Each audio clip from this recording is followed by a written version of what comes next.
Chapter 3251. After Gong Xiaoying's departure, there was a brief silence before the wedding proceeded as planned. None of the guests knew what had happened earlier and merely treated it as an unexpected interlude during the wedding. It was impossible for them to know Gong Xiaoying's identity. Naturally, they did not know that the person who had left the venue dejectedly just now was Gong Xiaoying, the founder of Hurricane Group. Although Gong Jie was feeling conflicted, he quickly put those unpleasant matters to the back of his mind. When the ceremony ended, it was time for the toast. Yun Shirshir changed into a red gown and walked down the hall with Mu Yaja to toast everyone. At this segment, Mu Yaja naturally could not escape from being forced to drink at this rare opportunity. However, why else would he specially choose Jiang Xin and Lu Jinyu to be his groomsmen? Not to mention Qin Zhou and Lu Jinyu, Jiang Shun, who had the worst alcohol tolerance among the three, could drink half a liter of white wine with his eyes closed. During the toast, the business partners of Shengyu Financial Group, who usually had business dealings with Mu Yaja, intended to force him to drink. These were all CEOs with extraordinary backgrounds, and some of them were on good terms with Mu Yaja in private. Of course, it would be inappropriate for him to refuse. However, at this time, the alcohol tolerance of these three groomsmen came in handy. Mu Linfeng and Mu Yanqing sat among the guests, feeling uneasy as if they were sitting on pins. They had also received the wedding invitation. Mu Yaja said that, after all, they were a family and were blood-related. Since it was his wedding, he had to send them an invitation. Naturally, whether they came or not was their business and had nothing to do with him. Initially, Mu Linfeng thought that this wedding was probably a trap. However, after thinking about it carefully, Mu Yaja valued Yun Shirshir so much that he would definitely not cause any trouble at the wedding. Hence, they went as promised. However, at the venue, they saw an extremely luxurious wedding. Mu Linfeng was especially upset. The most unpleasant part was none other than the wedding venue. Among the VIPs, some were the country's political leaders, and some were the big bosses of financial groups. Among them, there were a few familiar faces that they had just met. Recently, the Mu Group's capital chain had a gap. Hence, Mu Linfeng was in a terrible fix. Mu Yanqing was even thinking of ways to rope in some investors to alleviate this difficult situation. However, he was rejected several times. When he finally managed to contact the main body, the other party said that they had already established a partnership with other financial groups and did not have the capital to invest in the Mu Group. When Mu Linfeng arrived at the wedding venue and met with these investors, he felt even more awkward. It turned out that these financial groups that had been on good terms with the Mu Group had been roped in by the Shengyu Financial Group. This Mu Yaja was really ruthless. No wonder he was so disdainful when he left the Mu Group back then. It turned out that he had already secretly laid out a way out. After the Shengyu Financial Group went public, there were a series of attacks on the Mu Group. However, other than that, he did not leave them any way out and took such drastic measures. Was he trying to shut the Mu Group down? Now, what was the purpose of inviting them to the wedding? Did he want them to witness with their own eyes that, even after leaving the Mu Group, he could still achieve glory on his own? In contrast to the Shengyu Financial Group's glory, it made the Mu Group look even more down and out. Chapter 3252. Mu Yanqing felt even more indignant inside. On the one hand, he was jealous of Mu Yaja's talent. Even though he had left the Mu Group, he did not lose everything. In fact, the glory that he had gained was even greater than before. On the other hand, he looked back at him. He loved Meng Qingxue so much. But his marriage with Meng Qingxue was not something he could take for granted. So what if he became the head of the Mu family? He was still a puppet. No matter how big or small, he had to act according to Mu Linfeng's wishes. By the time Mu Yaja brought Yun Shirshir to their table for a toast, all the guests at the table stood up excitedly. Only Mu Linfeng and Mu Yanqing remained seated sullenly. They looked uneasy, a little awkward, and more than that, uncomfortable. They looked at Mu Yaja again and saw a calm smile on his face. Did he expect that a toast would be enough to erase all enmity with a smile? When Mu Yaja saw Mu Linfeng, his lips curled into a smile as he said lightly, "Second uncle, you're here." His attitude wasn't arrogant, but he wasn't very respectful either. His respect for him was limited to calling him second uncle. Only then did Mu Linfeng stand up with a glass of wine in his hand. He glanced at him and then at Yun Shishir. He wanted to force a smile, but in the end, he could only squeeze out a sinister expression. It was not a smile, but it was also not a smile. It was especially awkward. "Congratulations!" He said this and then gloomily raised his glass and downed the wine in one gulp. He thought to himself, this lad is still giving me face. He didn't skip my table. When Mu Yenqing saw Mu Linfeng stand up for a toast, he reluctantly stood up with a glass of wine and said indifferently, "Second brother, I wish you a happy marriage." Similarly, he downed the wine in one gulp. The two of them sat down in silence, not saying a single extra word. In their eyes, Mu Yaja was undoubtedly flaunting his prowess. But in reality, a certain black-bellied man was indeed flaunting his prowess. He invited them to the wedding because he was certain that the two would not fall out due to the occasion. Since they were willing to come, they would also give him face. However, Mu Yaja's motive was not simple. There were many VIPs and business partners present. He also wanted to let them see the strength of the Xingyu Financial Group. Selfishly, he also hoped that the Mu Group would not make any moves against him in the future. "Second uncle, Yenqing, since you're here, I'd like to express my gratitude. Let all the unpleasant things that happened between you and the Mu family fade away with the wind." Mu Yaja poured another glass of wine and toasted him. The corners of Mu Linfeng's lips twitched for a long time before he had no choice but to stand up and force a smile. "Yaja, second uncle, of you. Look at your glorious achievements now. Second uncle is happy for you." Mu Yenqing was indignant, but he still stood up. Jiang Xin walked over and looked at him with disdain. He filled his glass to the brim and said indifferently, "Second young Master Mu, today is our chief's big day. Since it's a rare gathering, let's eat and drink well." When Mu Yenqing heard this, he felt as if he had swallowed a fly. Eat and drink well? He was already giving face by not spitting it out. This Jiang Xin was really asking for a beating. Mu Linfeng deliberated for a long time before he suddenly said, "Yaja, it's just nice. It's rare to see you, so I'd like to discuss something with you." Chapter 32:53. He had wanted to talk to Mu Yaja about the Mu family in front of everyone. Now that he had been rebuffed by such a casual remark, he felt extremely embarrassed. After Mu Yaja and Yun Shishir had left, Mu Linfeng was still unable to catch his breath.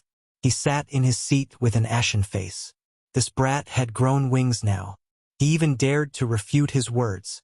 However, he did not think about how he had tried so hard to drive Mu Yaja out of the Mu family, leaving no room for negotiation. Now, it was simply wishful thinking for him to get any benefits from Mu Yaja. The people sitting at the same table as him were the directors of several multinational consortiums. When they heard this, they smiled and said, "Second Mu, today is CEO Mu's big day. What business do you have that you have to talk about on the table?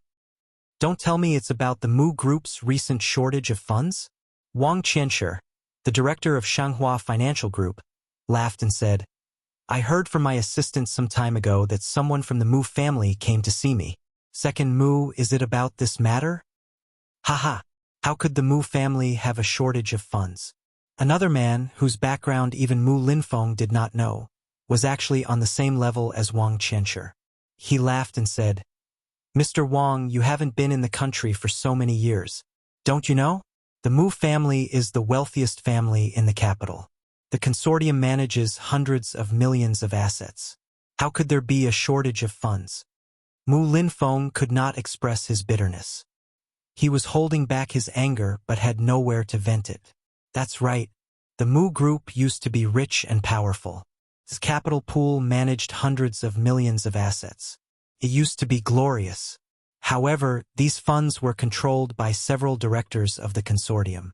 When Mu Yaja left, these shareholders quickly withdrew their shares and took hundreds of billions of assets with them to the Xingyu Financial Group. Now, the Mu Group only had a reputation. However, only Mu Linfeng knew what it was exactly. It was already considered good if the Mu Group's capital pool could have a few billion in funds now. The company had a pile of bad debts and countless old debts. There were so many assets under his name that were crying piteously for financing, but there was a gap in the capital chain. Every day the project was put on hold, the losses would increase by tens of millions. Now, he was already heavily in debt and could not make ends meet. Now, they could only rely on the medical industry to survive, but they didn't know how long they could last. Many projects became non-performing assets and were forcibly purchased by the state. On the surface, the Mu family was still a glamorous and wealthy family, but no one knew how difficult it was for Mu Linfeng to maintain this reputation. However, he could not admit defeat, nor could he spread the news that Mu Group was no longer what it used to be and was insolvent. If he did that, the few shareholders who were originally guarding Mu Group would definitely leave when they saw that Mu Group was no longer as powerful as it used to be. In previous years, Wuxia had been the one to lead the board of directors. The meetings were all about investment and development in various fields. Now, in addition to constantly reporting bad debts, Mu Linfeng was also racking his brains to appease the board members' anxious emotions and construct an ideal investment direction for them. However, no matter how perfect the blueprint was, it was just empty praise. The Mu Group had really lost its momentum. Mu Linfeng had also thought that if not, he might as well thicken his skin and simply invite Wuxia back to take charge of the overall situation. However, he could not swallow his pride and did not dare to act rashly. He was afraid that Wuxia would be ambitious and take over the Mu Group in one fell swoop. Chapter 3254. Mu Yanqing also had a rough idea of the Mu Group's current situation, but he was not as capable or smart as Wuxia. If he had half of Wuxia's business talent, perhaps he would be able to lead the Mu Group out of this crisis. Just like back then, when Mu Shang was unable to recover from the setback caused by the Gong family, Wuxia took over the position of CEO and quickly took control of the situation. After a few years of incompetence, the Mu Group regained its glory. However, he was not Wuxia and did not have the same brain as him. He did not know how he managed to turn the tide back then. Mu Linfeng was thoroughly disappointed in him. He was too confident back then and thought that the Mu Group could continue to prosper under his control even without Wuxia. Alas, he was too conceited and lost everything now. Who else could he count on in the Mu Group? Mu Shumin? Or Mu Yanqing? They were all good-for-nothings. When the wedding was over and Mu Yanqing helped Mu Linfeng out of the venue, Mu Linfeng slowly turned around and looked at the luxurious Yun Shan Shi villa. He could not help but feel sorrow in his heart. It seemed that he was wrong back then. Of all things, she should not have schemed against Wuxia. She should not have ruined the Mu Group's great foundation because of a single mistake. If Wuxia had not left the Mu Group back then, it would be logical for him to retire and live out his remaining years in comfort. However, he was too paranoid back then. He was paranoid about having all that vanity, glory, power, and desire. Under such desires, he made such a decision. Sigh! Mu Linfeng let out a regretful sigh as tears welled up in his eyes. He said hoarsely, Yanqing, if only you had half of that lad's talent, it would be good. Mu Yanqing instantly felt uncomfortable when he heard that. Even when he became the head of the Mu family, he still could not escape the fate of being compared to Wuxia. Second uncle, why are you sighing like that again? You don't understand. Mu Linfeng thought of the predicament the Mu Group was in right now. There were all sorts of matters that had no head or tail, and there was no good way out or retreat. Instantly, he felt exhausted. He waved his hand repeatedly as tears streamed down his face. I only hope that the Mu Group doesn't fall into my hands. Mu Yanqing was shocked to hear that. How can that be? Second uncle, what do you mean by that? You should know what kind of situation Mu Group is in now. If we can't find a way out, Mu Group will be finished. Even if Mu Group's capital chain is broken, don't we still have the medical industry?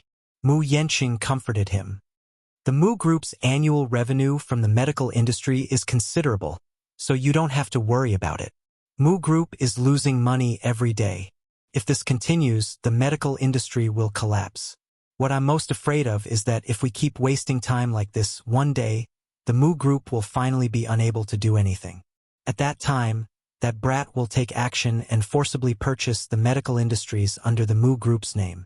At that time, the Mu Group would be doomed forever.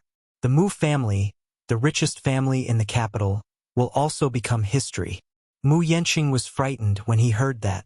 He said indignantly, "How can Shengyu Financial Group be so powerful? Can they casually take out tens of billions?" Back then, I underestimated him too much. Chapter 32:55. After Mu Yaja and Yun Shishir left the wedding venue, the remaining matters were naturally handed over to Lu Jinyu and Jiang Shun to take care of. Gong Jie also stayed behind to take care of it. Yun Shishir initially wanted to stay behind to entertain the guests, but Yu said, "Mommy, leave the rest to us.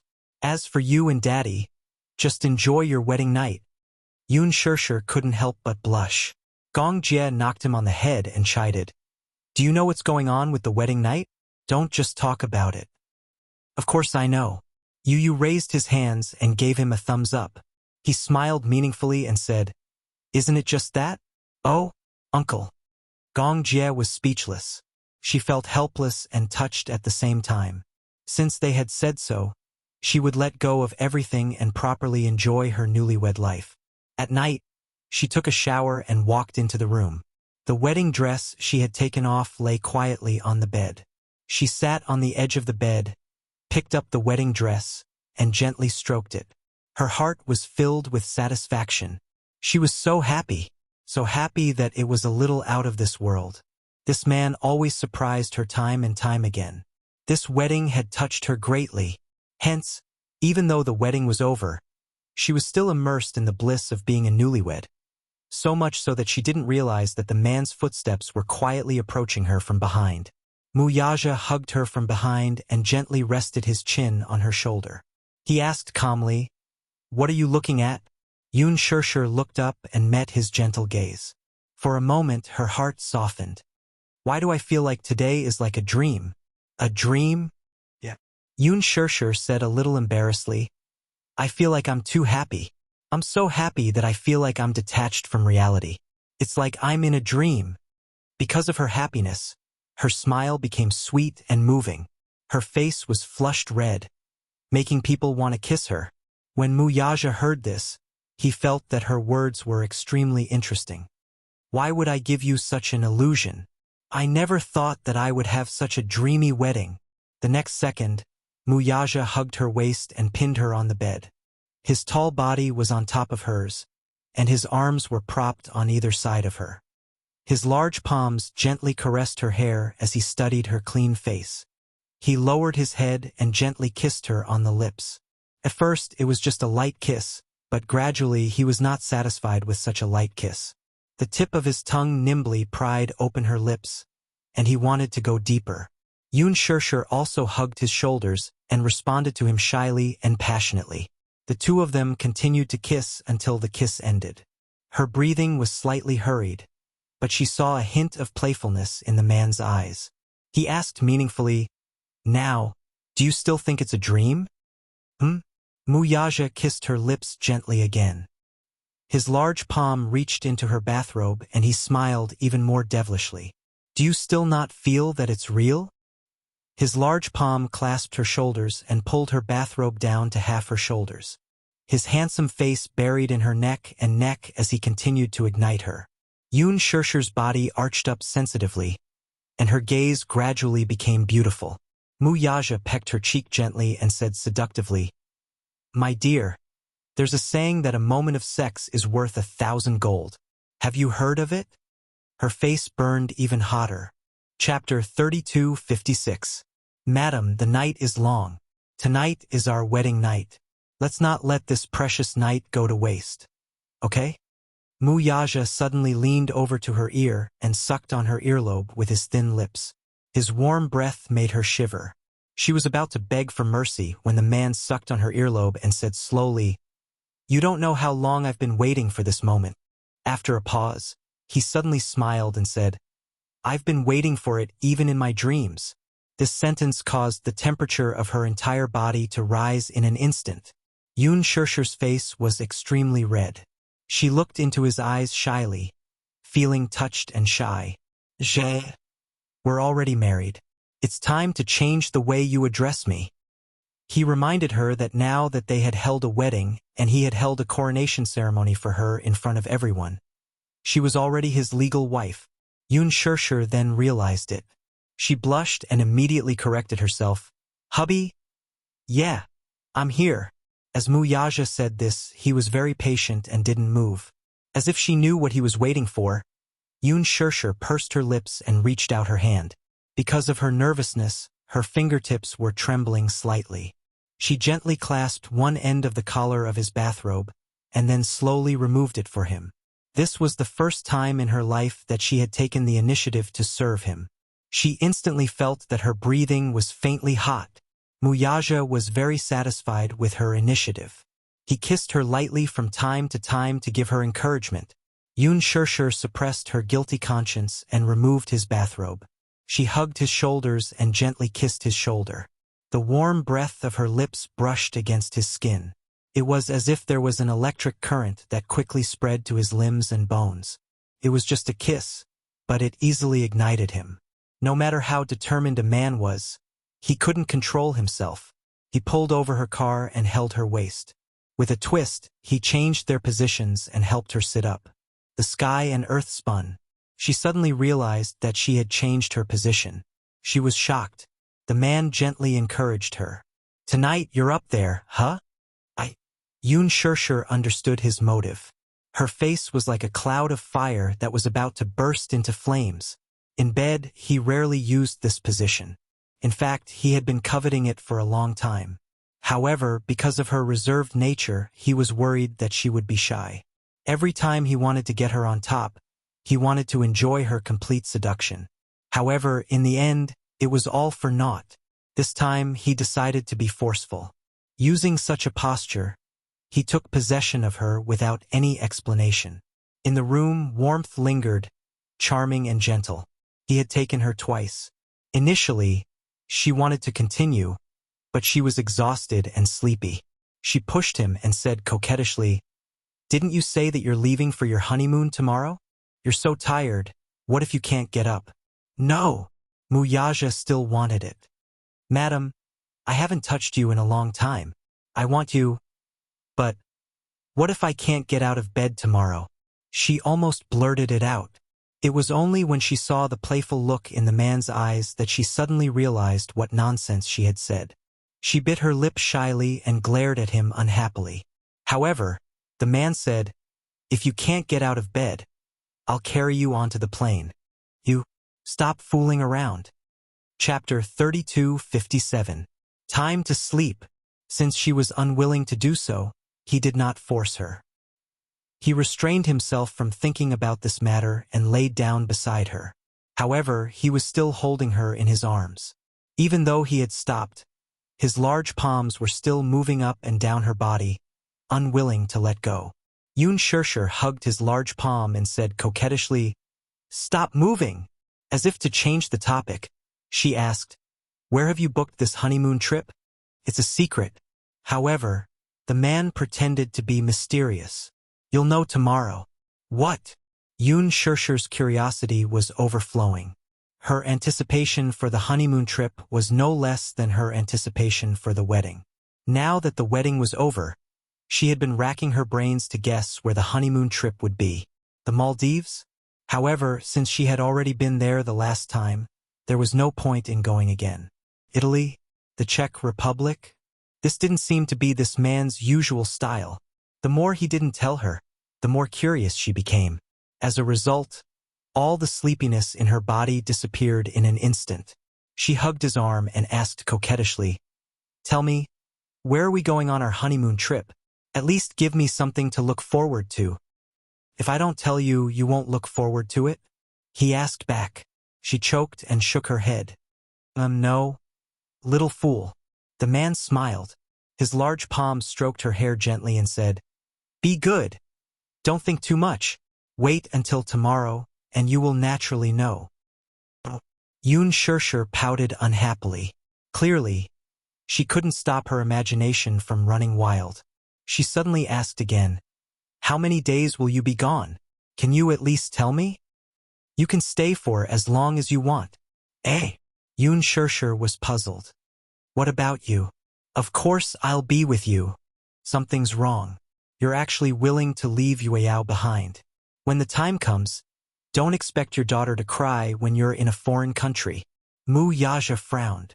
I won't. Crying? How could he possibly cry?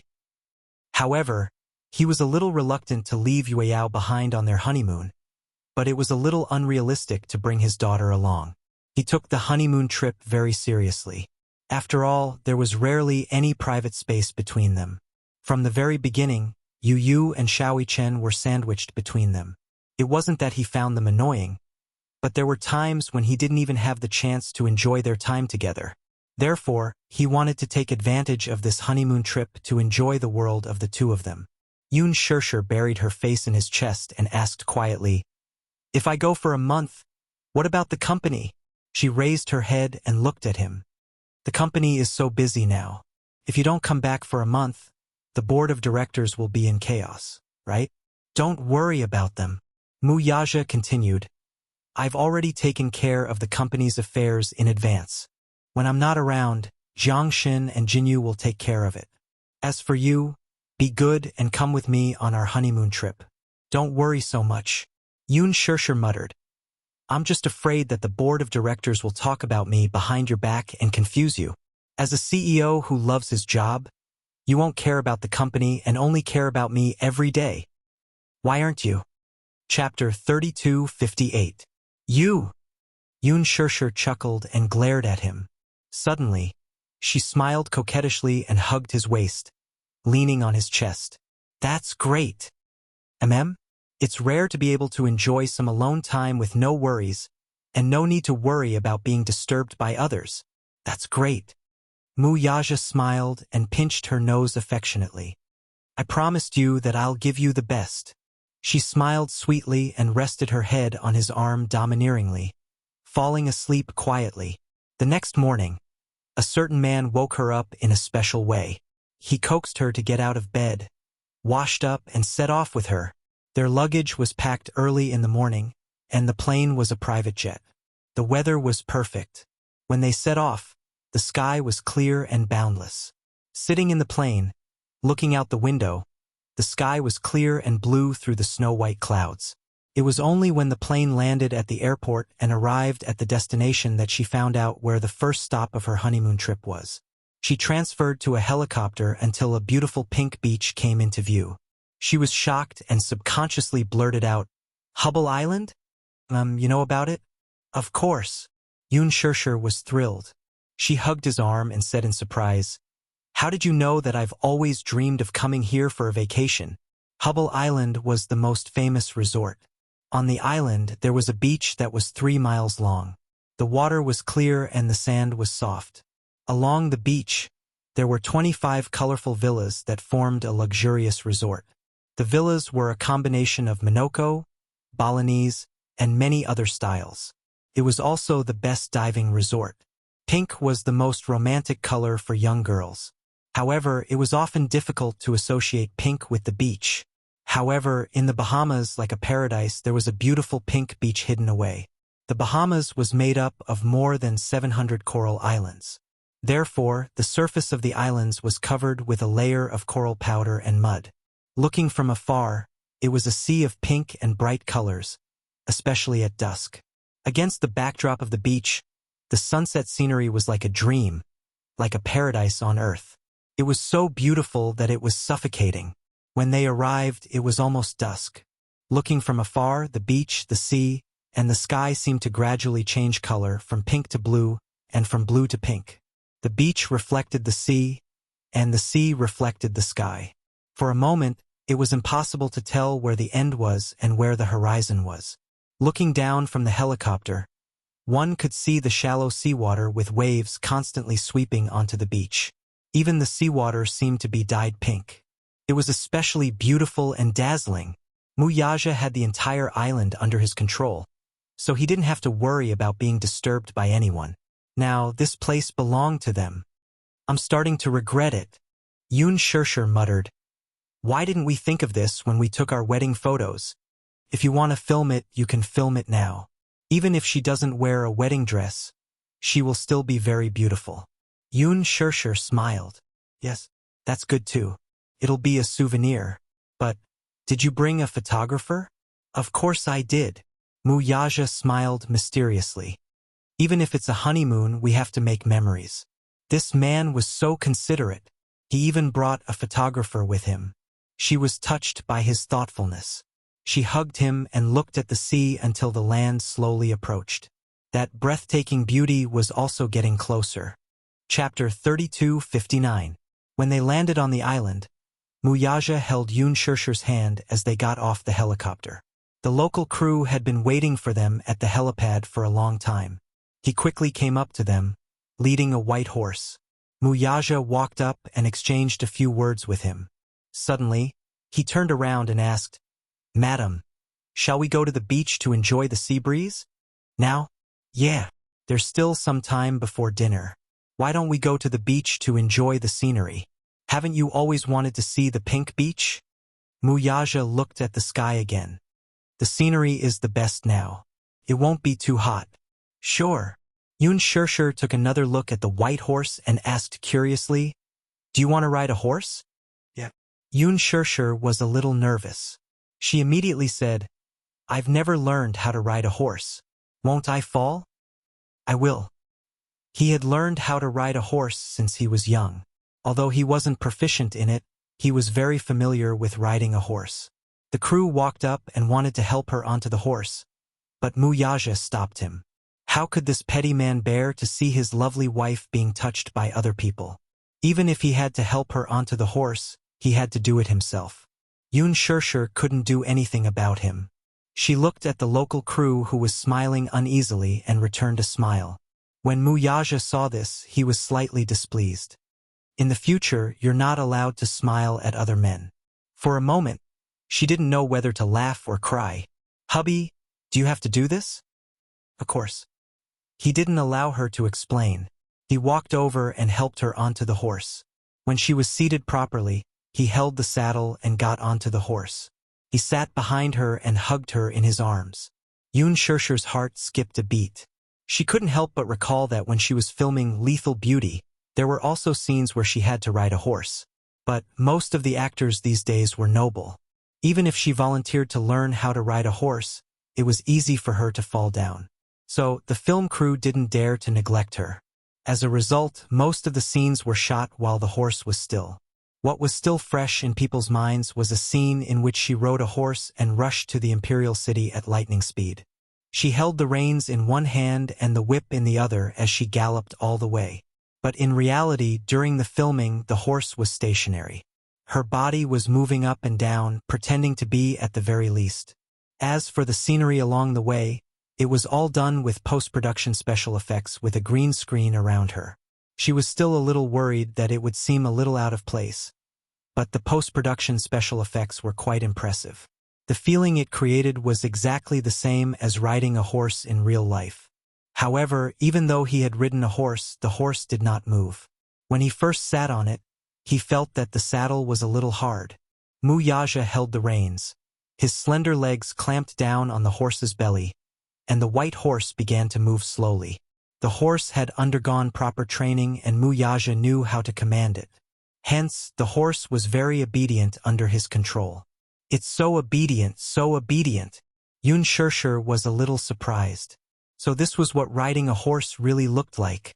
For a moment, she was eager to give it a try. "Is it very difficult to learn how to ride a horse?" "It's not difficult." "Then I want to learn too." Muyaja saw her expectant face and his lips curved into a smile. "I'll teach you tomorrow." "Really?" She had thought that a certain man was worried that she would fall and forbid her from learning. Chapter 32:60. Muyaja and Yun Shirshir went abroad for their honeymoon. On the other hand, after Lu Jinyu and Jiang Shun were done with the wedding ceremony, Gong Jie suggested to Yu that since Yue Yao was being taken care of, he planned to make a trip back to the Gong family. Yu was silent for a long time. Then, he suddenly said, "Uncle, can I go back to the Gong family with you?" "You?" "Yes." Yu smiled and said calmly, "The last time I met Grandpa at the wedding, I was his grandson. This time, I'm going back to the Gong family as a core member of the Hurricane Group. Gong Jie was shocked. Father didn't realize your identity the last time.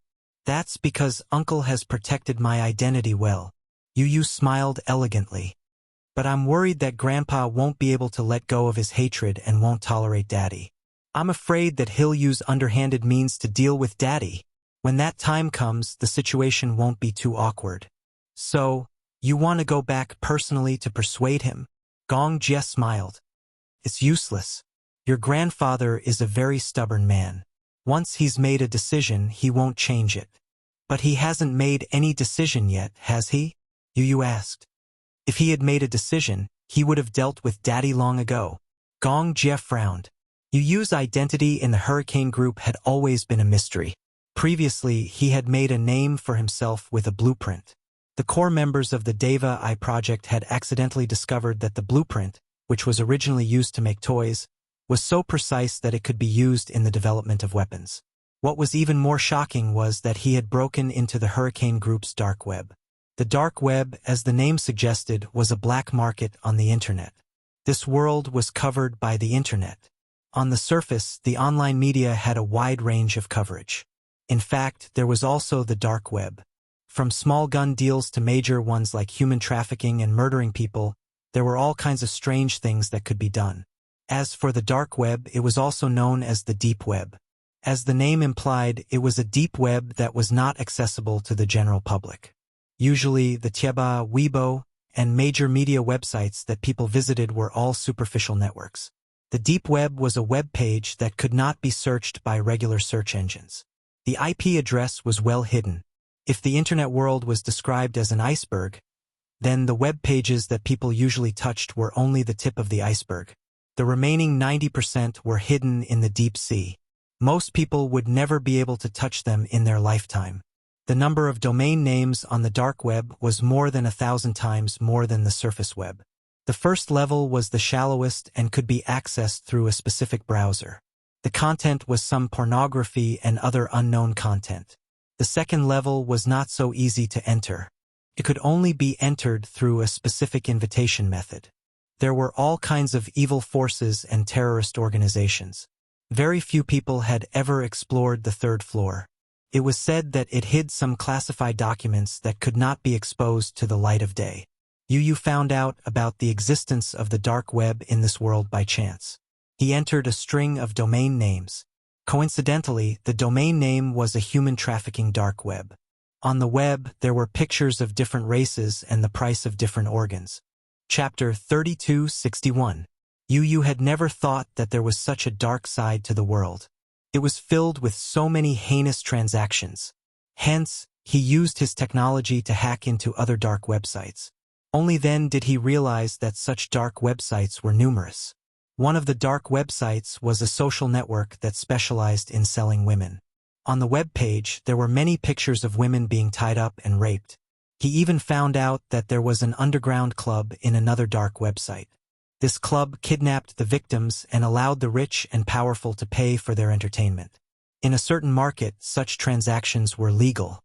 However, such an illegal website had never been shown to the world. Some of the victims were willing. Because their families were poor, they were willing to sacrifice themselves to save their families from starvation. Some of the victims were kidnapped and taken away. Their photos were published on the web and the employer would quote a price. The highest bidder would get it. The organization would then send people to kidnap the victims for their entertainment. When Yu saw such a dark side of the world, he was terrified. At the same time, he thought, I can't let my mommy be in such danger. Everyone had a sense of danger. Yu's sense of danger was especially strong. He swore that he would make himself stronger. That was until he accidentally hacked into the Hurricane Group's dark website. He intercepted a confidential document sent by a few high-ranking members of the Hurricane Group. When he opened the document, he saw a blueprint. This blueprint was the design of the parts used by the Hurricane Group to develop the Heaven's Eye project. There were thousands of such parts on the web. The Hurricane Group wanted to set up a heaven's net around the world. However, such a heaven's net was only the tip of the iceberg. Yu was interested in this blueprint. In his opinion, if this blueprint was redesigned, it might be able to be used to make toys. Hence, what happened next happened. The first to discover that the dark website of the Hurricane Group had been hacked was Wuxia. He suspected that it was the work of a top hacker. The confidential blueprint was also stolen and disappeared. However, a few days later, the redesigned blueprint was uploaded to the dark web. Wuxia realized that the blueprint was so precise that it made his hair stand on end. The altered data came from an IP address. Following this IP address, Hurricane also hacked into Yu's computer. However, he didn't find any useful information. When Yu found out that her network had been hacked by Hurricane, she started fighting with a few of Hurricane's top hackers. When Wuxia took this drawing to the headquarters of Sky Eye, several designers were shocked and thought that the person who designed this drawing was definitely a genius that was hard to come by in 100 years. Therefore, the Hurricane Group extended an olive branch to him, but they did not expect that such a blueprint would come from a 6-year-old child. When Gong Xiaoying found out about this, he still thought it was a fantasy. As the world's #1 firearms group, the Hurricane Group had seen all kinds of situations, but they had never seen such a young but powerful child. Such a blueprint was too precise. Even with Leji's advanced manufacturing technology, it was impossible to create such a toy. When Yu first joined the Hurricane Group, she was not a core member. Chapter 3262.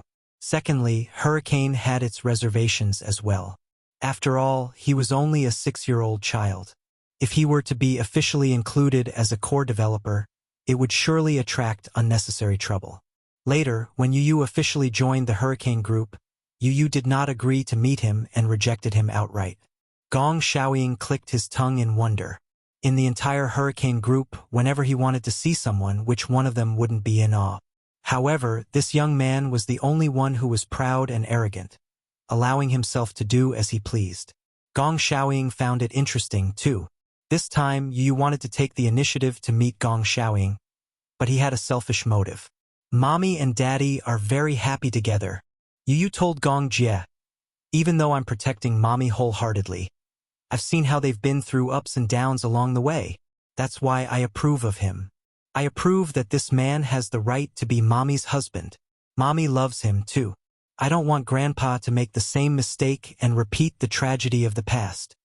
After a pause, Yu continued, That's why I want to meet him and talk to him about this matter. What kind of card is this? A family card? Gong Jie asked half-jokingly. I guess so. All right, I'll bring you back. Gong Jie suddenly added. But you have to be mentally prepared. The Gong family isn't a place where you can enter and leave as you wish.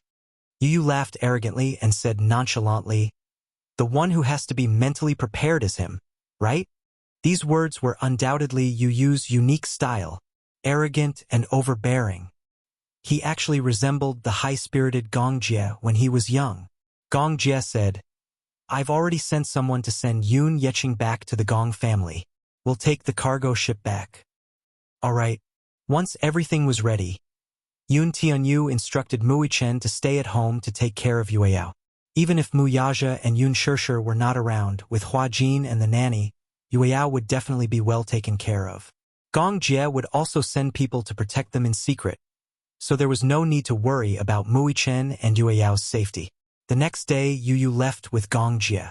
This was Yu's first time sitting on a cargo ship. It was such a huge ship, carrying hundreds of tons of goods. The ship was as tall as a mountain. Just by standing at the port and looking at it from afar, Yu was already in awe. When they boarded the port, Gong Jie showed Yu around the cargo ship. Yu felt a chill down his spine when he saw the weapons and ammunition on the ship. With so much ammunition, an entire island could be blown up and sunk. Gong Jie asked, Do you want to take a look at the warehouse? No need. Yu was not interested in those cold weapons. Gong Jie glanced at him and smiled. Yu, do you remember the first thing you did when you joined Hurricane Group? Huh? You proposed a price and sold that blueprint to Hurricane Group for 100 million. After that, you used that money to invest in a toy company that was on the verge of bankruptcy. Everyone said that you were crazy. Only a lunatic would spend 100 million to buy a blueprint from a child. Gong Jie smiled. He was the one who paid that 100 million. 100 million was just a small sum to him. He just wanted to see what a child would do with 100 million. Buy countless lollipops? Or piles of toys and snacks? It was hard to imagine that he would invest in a toy company. Chapter 3263. Back then, when you invested in Leji, you used Li Hanlin's name. In other words, this 100 million is equivalent to being under Li Hanlin's name. Aren't you worried that Li Hanlin will burn the bridge after using you and turn against you after Leji comes back from the dead? After all, this is not a small sum of money. Li Hanlin is a very capable person. However, I like him for two reasons. Firstly, it's because of his loyalty. Secondly, it's because I believe that if he turns his back on me, Leji will be a pile of ruins in his hands. Gong Jie seemed to be picking on him. Firstly, how can you be so sure that he's loyal to you and has no other intentions? Secondly, how can you be so sure that without you, Leji will be a pile of ruins? Yu replied patiently, firstly, I've interacted with him a few times and I believe in my own judgment of people. In fact, I'm not wrong about him. Secondly, Leji was originally a pile of ruins with a lack of cash flow. Maybe with this 100 million renminbi it can recover, but it can't solve the root of the problem. Leji's business philosophy is problematic and their product development is not enough. To Leji, I'm much more important than that 100 million renminbi. Gong Jie was stunned for a long time. It was hard to imagine that a 6-year-old kid could have such courage. He suddenly squatted down in front of him and pulled his face. Yu felt pain from the pull and took a step back. He looked at him warily and said unhappily, "What are you doing? It hurts. I want to see what kind of person is hiding under your skin." Huh? Yu was puzzled. What do you mean? Yu, to be honest, don't tell me you're a mutated species. Or, in the movies I've seen, people come back from the dead and travel back in time? Don't tell me you're from the future? Yu said coldly, "You're crazy." Gong Jie said, "Otherwise, it'll be hard to convince me that you're a 6-year-old kid." Yu, monster? Yu's eyes twitched. If I'm a little monster, then you're a big monster. Gong Jie laughed. When I was 6 years old, I was still playing with mud. You still don't know what a computer is. At that time, computers had not been popularized and the internet had not been developed. This is the first time in my life that I've seen someone say it out loud even though they know they're stupid. Gong Jie choked. Yu rubbed her rosy cheeks and said unhappily, "I'm also troubled by her high IQ. How is having a high IQ a problem?"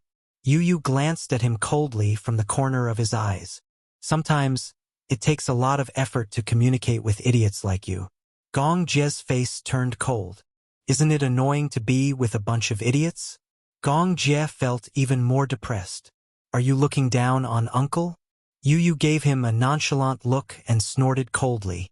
However, she did not say anything. The feeling of being looked down on by a little kid was really not good at all. No, it hurt. Quick. Gong Jie was very hurt. Yu was not just looking down on him. It was very tiring to be with that idiot Xiaoichen every day. Yu said, Geniuses are always lonely. I didn't expect that someone as handsome as me would say such sad words." Gong Jie said, "You're heartless. If it weren't for my 100 million, Leji wouldn't be where he is today. Even if you didn't give me that 100 million, someone else would." Gong Jie's expression turned even uglier. Chapter 3264. Gong Jie was about to go berserk. Since when did he keep talking about it? Gong Jie could not be bothered to argue with him. When it came to sharp tongues, Yu was definitely number one. He did not know how this guy's brain worked. Sometimes, a sentence that came out of his mouth could simply infuriate people to death. Gong Jie also admitted defeat. "Let's not talk about this anymore." Gong Jie laughed. "Do you need me to take you on a tour of the cargo ship?" Yu nodded happily. The cargo ship was very big. How big was it? It had a cargo capacity of 15,000 TU. There were a few hundred warehouses in total. Among them, there were more than 10 warehouses with large reserves that were specially used to carry large parts and goods. For example, the parts of fighter jets or some important heavy industry parts. Hurricane Group was involved in a wide range of products, from guns and ammunition to fighter jets. Their manufacturing technology was the best in the world. However, due to the special nature of fighter jets, they were usually used for cargo ships compared to planes and trains. Fighter jets were very big. When they were transported, they would often dismantle the plane into parts and transport them together. Just one wing of the plane would take up a large warehouse. Therefore, this cargo ship's large warehouse was used to transport fighter jet parts. Usually, it could transport 10 fighter jets. Yu looked down one after another and was quite surprised. When the warehouse door opened, he stood at the 8-meter-tall warehouse door and realized that this cargo ship was really big. Just the door alone was 8 meters high. It was too shocking. So the J-1-2 fighter jet is this big? What else could it be? Gong Jie leaned against the door with a deep smile. Some of the parts of this fighter jet were designed by Yu. He walked in front of him and said in a deep voice, "This fighter jet is worth $300 million US. Actual combat has proven that the J-1-2 is more suitable for the North African battlefield than the American Eagle. According to my calculations, the cost of this fighter jet is only about 10 million. Compared to the selling price of the Hurricane, it is definitely cheap. Military munitions are really profitable. The 300 million isn't for a fighter jet. It's for the North African battlefield. It's for the government's biggest bargaining chip to keep the armed forces in check. 300 million may be expensive, but they're very nimble with it. Moreover, they even reluctantly gave up the mining rights to the Hurricanes." How despicable. Gong Jie disagreed. Despicable? How am I despicable? You think I don't know? North Africa is in political turmoil. The reason why the anti-Jingfu armed groups have the ability to contend against the Jingfu is because Hurricane sold them a batch of high-power munitions. A rocket directly blew up the parliament building. Otherwise, the government wouldn't be so anxious to buy this fighter jet. In that case, it seemed a little complicated. But it was actually very simple. The war in North Africa started when the Gong Jie sold a batch of firearms to the anti-Jingfu army. When the war started, the government was caught off guard, and the parliament building was directly bombed into ruins. Therefore, in order to keep the situation in check, the government had no choice but to import a large number of weapons from the Hurricane Group. The Hurricane Group was the world's largest profiteer group. All businessmen were profiteers. This saying wasn't without reason. Gong Xiaoying was a businessman. Naturally, he wouldn't do a business that was at a loss. Although the Hurricane Group didn't start the war, it escalated the war. Chapter 3265. In other words, the reason why the Hurricane Group was feared was because the Hurricane Group had the biggest say in the war. Gong Jie looked at Yu with deep eyes and smiled. Yu, I'm more and more impressed with you. Same to you. Gong Jie suddenly changed the topic. However, when it comes to ambition, you're more ruthless than me. So far, your air control theory is the craziest plan I've ever seen. The original intention of my Sky Eye plan is to maintain world peace. Oh, how do you know that once the Sky Eye plan is developed, world peace will really be achieved? Gong Jie paused for a moment before continuing. In this world, there's no limit to one's ambition. The history of war is as long as the history of mankind. The ambition of man is endless. In ancient times, wars were for power. Now it's for resources. The reason why Africa and the Middle East are in constant war is because of rich mineral resources, oil and natural gas. The ambition of man is indeed endless. Even if the earth is destroyed, the sky will still be there. Yu crossed his arms and smiled. The rivers will dry up and the land will dry up, but there will never be a day when the vast sky will be destroyed. Once you have control of the sky, you will truly control the world. Whoever gets control of the air control theory first will have the ability to dominate the world. When that time comes, world peace will no longer be a matter of who has the final say. Gong Jie looked at him. The child in front of him was adorable. His pink cheeks were like the finest jade. It was hard to imagine that such words came from the mouth of such a child. Fortunately, such a child was his nephew. Otherwise, It was hard to imagine how terrifying it would be if such a person became an enemy. The journey on the sea was longer than the flight. The cargo ship needed to stop at Vagabond port to deliver a batch of orders and then rush to the Hurricane Group headquarters. However, it was Yu Yu's first time on a cargo ship. Therefore, he was very curious about everything on the ship. Gong Jie would also tell him about some interesting things that happened on the sea when he was escorting the firearms. Once, when we passed by the Somali Straits, we met a bunch of reckless bandits who chased after us. They hijacked our cargo ship and forcibly boarded it. Yu Yu was stunned when she heard this. These islands are really bold. How dare they kidnap the Hurricane Group? The ship didn't fly a flag that day. Generally speaking, cargo ships would hang the logo of the Hurricane Group. No matter how arrogant an island was, they wouldn't dare to act recklessly. Unfortunately, on that day, the flag was blown away by the sea breeze. When the pirates saw such a large cargo ship, they had evil intentions. The Somali pirates were the most notorious in the sea. This was a group of criminals who specialized in robbing other countries' ships at sea. With the outbreak of the civil war in Somalia, pirate activities in the Gulf of Aden had become more frequent. There had been many cases of hijacking and even violent killings of sailors. Among them, the most notorious teams were the Puntland Guards and Merca. Yu Yu also knew a little about the evil deeds in Somalia. Somalia was one of the most underdeveloped countries in the world. Its industrial base was weak, and its economy was weak. Coupled with the effects of war, its economy had declined even more. Chapter 3266. Some time ago, there was news that a cargo ship passing through the Gulf of Aden was hijacked by Somali pirates. The cargo on the ship was robbed, the crew was shot dead, and the captain was kidnapped. The government came forward to negotiate, but the negotiation failed because of the reward. The captain was killed. This incident became the biggest crisis in the history of the country. The citizens complained about the government's incompetence in the negotiation. What happened after that? They regretted it after they boarded the ship. Yu Yu cursed in his heart. They must have died miserably.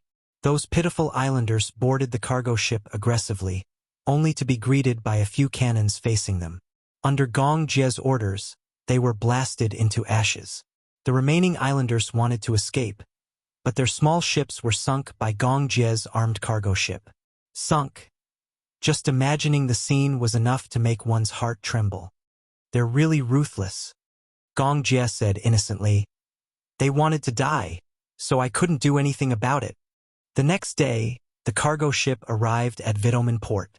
The transaction time was 11 o'clock at night, and the location was at Minghai port. There was still half an hour before the appointed time. Gong Jie wanted Yu Yu to stay, but Yu Yu said that he wanted to go with him to see the world.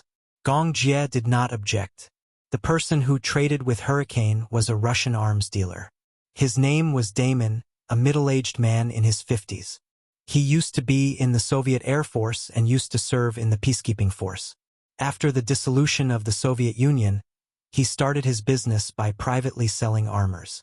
His background was not big, but it was not small either. He mainly focused on the East Asian arms market and had a large sales network in the East Asian arms industry. He could be considered a small tycoon. He had dealings with Hurricane for many years. He was also a regular customer of Hurricane in the past few decades. Their friendship was considered deep. Yu Yu had heard about this man from Gong Jie on the boat. He was a cunning man with a greedy nature, which was a characteristic of businessmen. Other than that, he was not dangerous. In his eyes, military merchants were no different from ordinary merchants. They both did business and made money by selling goods. There was no difference. It was just that the goods sold by military merchants were more dangerous. Yu asked, "Uncle, what's the deal this time?" Gong Jie replied, "The goods included 300 grenades, 5,000 rifles, 10,000 pistols, and 100,000 rifle bullets. The transaction fee was 8 million renminbi." As he spoke, he took out a few documents and contracts from his briefcase. "Everything has been settled with Demon. We'll hand over the money and receive the goods." Yu Yu nodded and didn't say anything else. He wanted to end the deal early so that he could go back to sleep. He was sleepy now. A line of black cars and 2 large trucks slowly drove into the port. When Demon arrived at the port with a group of men, he could see the extremely eye-catching huge cargo ship from afar through the window. He could see the group of people standing in front of the port at a glance. Late at night, it was cold. Now the port was shrouded in moonlight and looked particularly bleak. Chapter 3267. The man was of medium build. Although he was in his 50s, his facial features were very handsome. He had a black beard, and age had not left too many traces on his face. His every movement had the unique gentlemanly demeanor of a Russian and the valiant bearing of a Jun Gongjie. Put on a black hat and pushed open the car door. When he walked in front of him with Yu in his arms, a strange look flashed across Demon's face. He sized up the little munchkin in confusion and looked a little wary. However, out of courtesy, he still reached out his hand in a friendly manner. The two of them shook hands politely. "Mr. Demon, the goods are ready. You can check them at any time." Demon nodded and his expression softened. However, a sly look flashed across his eyes and disappeared in a flash. "Are all the goods I want on the ship?" "Of course." Demon nodded and said, "The contract and transaction fee are ready. But before that, can you allow me to check my goods first?" Gongjie smiled and said, "Of course." Demon smiled and turned his head. He signaled with his eyes and 2 of his subordinates went up to the warehouse to check the goods.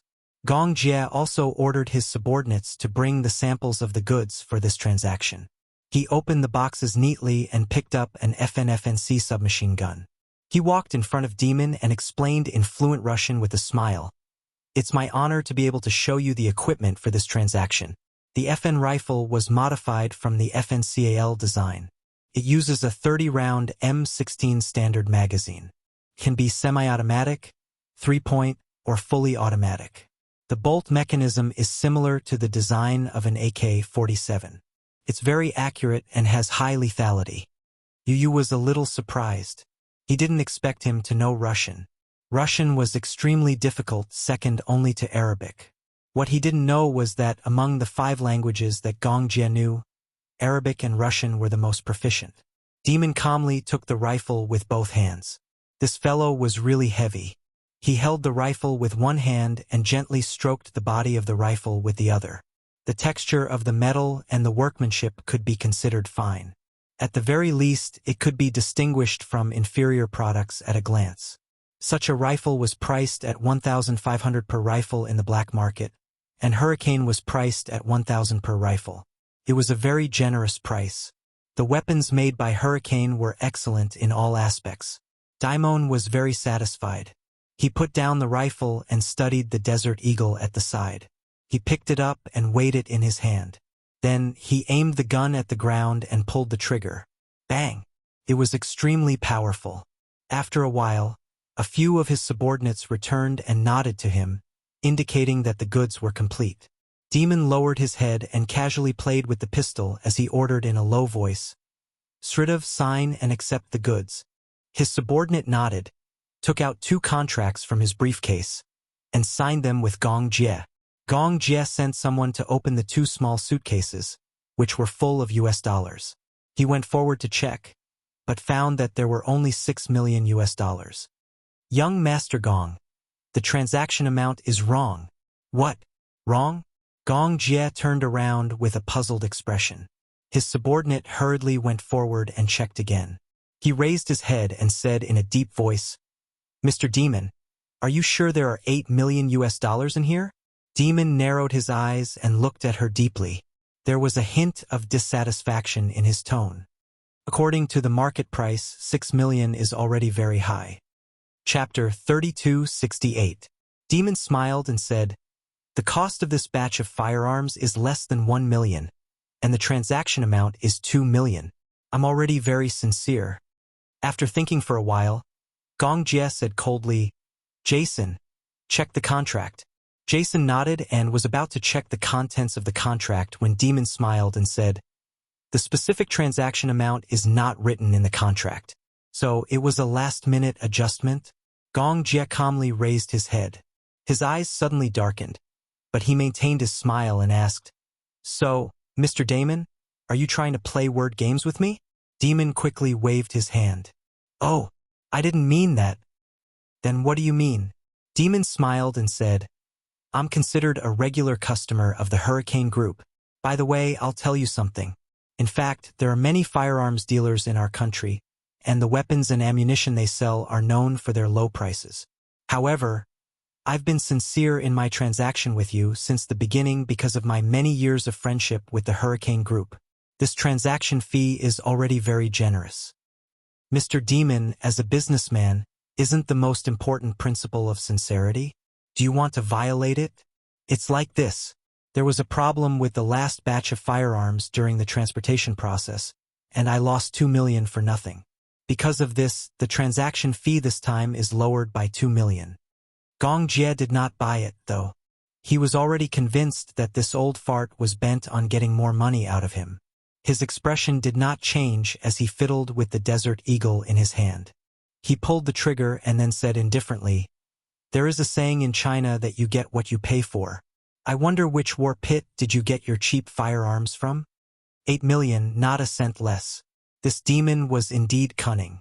He dared to play dirty with him? Did he want to die? Demon smiled. His eyes curved, and the wrinkles at the corners of his eyes frowned. On the surface, it looked like a gentle smile, but in the depths of his eyes, there was a cunning and sinister look unique to merchants. 6 million. Not a cent more. Gong Jie's lips curled into a mocking smile as he suddenly raised the gun in his hand and aimed it accurately at the center of his brows. His cold phoenix eyes condensed a dangerous cold light as the corners of his lips curled up into a smile that was not a smile. You are courting death. Damon was shocked and took a few steps back in a panic. The bodyguards behind him immediately took out their guns and pointed them at Gong Jie. At the same time, they covered Damon behind them. Gong Jie arrogantly raised his chin and glanced at them coldly from the corner of his eyes. He sneered disdainfully. At the same time, Jason stood in front of Demon to protect him. The other subordinates were fully armed, and their guns were aimed at Demon in unison. Both sides were ready to fight.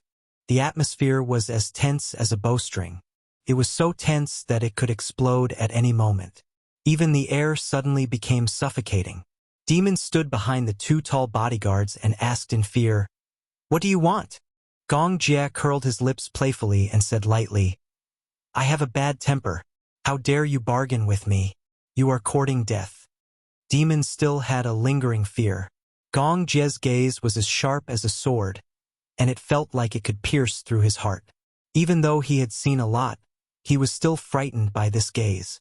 Chapter 3269. He had only brought 2 bodyguards with him this time. If they fought, they would be killed instantly. Damon adjusted his clothes and gestured for the 2 men in front of him to put down their guns. Damon then smiled and said, We are loyal friends. Don't hurt our friendship because of 2 million. Gong Jie said, 8 million, not a cent less. Sign it. From a certain perspective, his words were more like a domineering order. Damon nodded, sighed helplessly, and signed the contract obediently. He turned around and called for his men. After a while, his men handed him another suitcase. Inside it was $2 million. All that was left was to instruct the cargo workers to move the goods. Gong Jie leaned against the car door expressionlessly and lit a cigarette. Yu looked at the containers being moved from the cargo ship and lowered his eyes slightly. 300 grenades, 5,000 rifles, and 100,000 bullets. How many lives did this mean? Just as the group of people were busy, Damon's phone suddenly rang. He picked up the phone impatiently.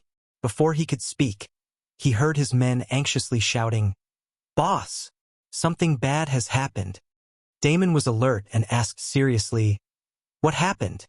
The person who called was one of his 4 guardians. Before the deal, Damon had arranged for him to keep an eye on the road 1,000 meters away from the port so that he could respond to other situations.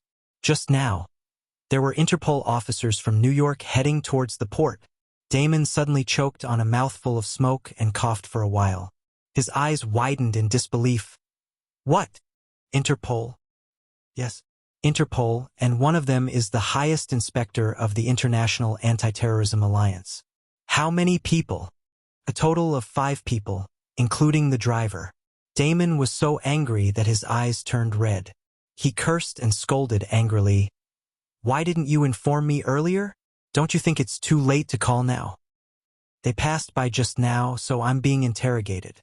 The subordinate was also quite helpless. These Americans from New York were really difficult to deal with. He had to persuade them in every possible way to smooth things over. As soon as the group of policemen drove away, he hurriedly tipped them off. In other words, they are rushing to the port? The man replied nervously, Yes, I heard from one of the officers that they were chasing a suspicious cargo ship that was smuggling illegally. Demon hung up in a daze. Gong Jie heard the entire conversation between the two of them. His eyes were cold and gloomy. He glanced at Daimon, who was standing not far away with a calm expression. His face instantly darkened. Interpol? Demon nodded his head in a panic. If it was just a local police station, then there was really no need to worry, but if it alarmed Interpol, then the consequences would be much more serious. Illegally smuggling firearms across borders was a very serious crime. If the crime was light, the offender would be sentenced to more than 10 years in prison. If the crime was serious, the offender would be directly fed bullets. Illegally smuggling tens of thousands of bullets and more than 100 guns was considered a big deal.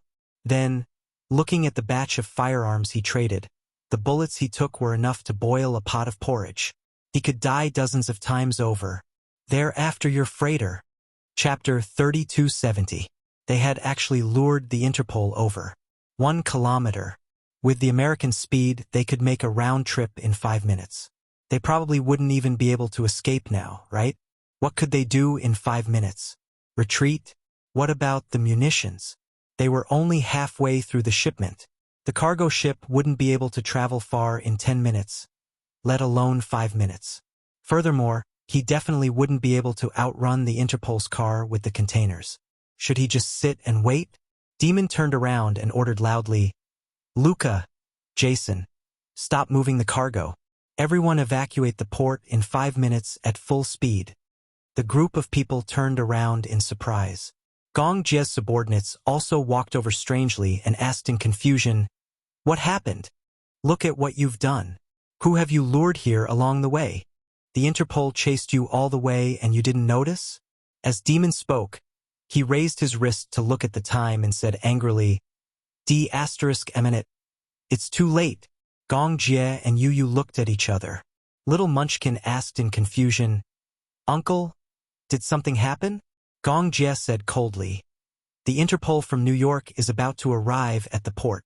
Everyone was shocked and stood rooted to the ground. Yu was still relatively calm. If we leave, what about the cargo? The Hurricane Group was powerful, but Gong Jie was also a frequent guest on the FBI and Interpol's wanted list. Even if Gong Jie was brought back to the headquarters by the Interpol for tea, he was confident that he could escape. However, this trip wasted a lot of time. If he was handed over to the Nuremberg military court, it would be troublesome. Gong Jie's subordinates were also surprised. How would they know that the cargo ship had been targeted by the Interpol since it left Elizabethport?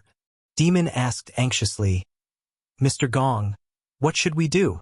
Why would the Interpol? Shut up, Gong Jie shouted coldly. He rubbed his chin thoughtfully and raised his eyebrows, trying to find a way out. It was too late to evacuate now. There was only one road from the port to the road, and the cargo ship couldn't leave the port for a while. He suddenly thought of something. He snatched the satellite phone from his subordinate and dialed a number. The call was quickly connected, and Gong Jie said in a deep voice, Maman, I have some trouble here. He walked to the side and seemed to be negotiating with the person on the phone. At this moment, a silver car was speeding towards them. In the darkness of the night, the bright white searchlights were extremely dazzling. Demon frowned and narrowed his eyes. Without turning his head, he said, Sridov, open the trunk and get the weapon. His subordinates looked at each other in confusion. Seeing that they were not moving, Demon scolded angrily. What are you waiting for? Boss, what are you planning to do? What are you doing? Humph. As Demon spoke, he pulled out the pistol at his waist and swiftly loaded it. He turned around and said expressionlessly, "Of course we're going to kill our way out. Don't tell me I'm just going to sit here and wait to be brought back to the police headquarters for tea?" Chapter 3271. Needless to say, this method was both crude and simple. Seeing that Yu was still standing there in a daze, Demon pushed him impatiently. "Don't get in the way. Go back to the ship." Yu frowned and said coldly, "Don't touch me." The silver car stopped steadily, and a few tall European men got out of the car and walked towards the direction where they were gathered. Demon turned around and tried to calm down. He took out his phone and made a call. "Arrange a sentry immediately and watch that road. Don't let anyone pass. Also, check if there are any cameras in this port for me. Cut off the signal source. F***CK. Sridov pulled his sleeve in a daze. "Boss." Demon was not in the mood to pay attention to him. He continued to order through the phone. "Watch the cars coming and going too. If there are any suspicious people, get rid of them immediately." "Boss. It's her." Demon had no choice but to turn his head and glare at them. He said angrily, "What are you doing?" Sridov pointed to the front. Demon looked in the direction he was pointing at and narrowed his eyes. Just as he was wondering why they were making such a fuss, his eyes widened and his expression changed drastically when he saw the silver-haired woman. The mobile phone in his hand suddenly fell to the ground. "Oh my God! It's her!" The unforeseen event came so suddenly that she didn't know what kind of expression she should use to face it. Demon was stunned and his expression did not change for a long time. A few of his men stood behind him expressionlessly. They looked at the large batch of goods behind them with gloomy faces. The situation now was really a bit of a dilemma. Gong Jie hung up the phone and walked over. When he saw the silver-haired girl walking towards them, he was stunned and a little shocked. "It's her? Snow Fox, Interpol's anti-terrorism inspector. The first in charge of international anti-terrorism matters. Her code name was Snow Fox." Sridov was the first to react. He looked at the group of uniformed Americans in the distance and asked Demon nervously, "What should we do? Boss, do we still go?" Go your ass." Demon slapped the back of his head and asked angrily, "Can you beat him?" The highest inspector, Snow Fox, was a woman who was famous for her toughness. She and White Sparrow came from the training camp. It was said that she could easily defeat 3 well-trained mercenaries with her bare hands. Her marksmanship was even more terrifying than her skills. Whenever she pulled the trigger, there was never a life that she couldn't take. Yu followed everyone's gaze. Among the group of people, a slender woman was walking at the front. She had short silver hair that hung neatly to her ears. She had a face of mixed Eastern and European descent that was as exquisite as a painting, especially her eyes. Under the moonlight, her purple pupils revealed a somewhat suffocating strangeness. Purple eyes, impressive. That was because there were not many people with purple irises in this world. Most people with purple irises were of mixed Eurasian descent. The woman was very tall. She was 1.75 meters tall, and her legs were straight and slender. Chapter 3272. However, the lines of her skin were not too conspicuous. Instead, it made her face that was as enchanting as a fairy's and added a bit of heroism to it. The group stood in place, waiting solemnly as they watched the Interpol walking over. Gong Jie watched helplessly as the woman walked up to him in a suave manner. He looked down at her from the corner of his eyes. She looked up and glanced at him coldly before brushing past him. When she brushed past him, she suddenly stopped in her tracks. Intentionally or unintentionally, she approached him and said meaningfully, "Gong Jie, you're in my hands again." Snow Fox sized him up and said word by word, "I've been chasing you for 3 months." Gong Jie let out a low chuckle, which, in her eyes, was full of mockery. He said coldly, "What can you do to me?" Snow Fox said coldly, "Let's wait and see." A few Americans stood in front of the containers. They looked at each other and started gesturing. As they were too far away, they could not hear anything clearly. All they could hear was the grumbling in a foreign language. It was really annoying.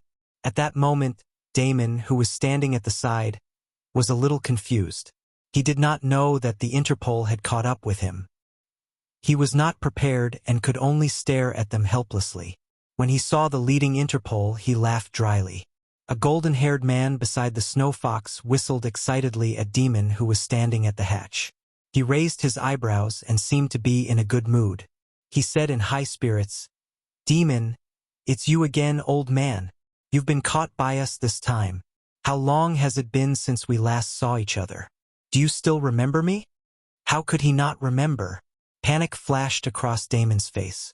"Jack, why is it you? Why can't it be me? In order to hunt you down, it was really difficult."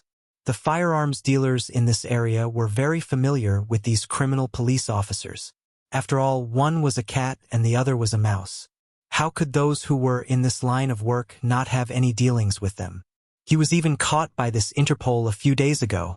However, he did not have any evidence and Damon was cunning, so he escaped from his hands a few times.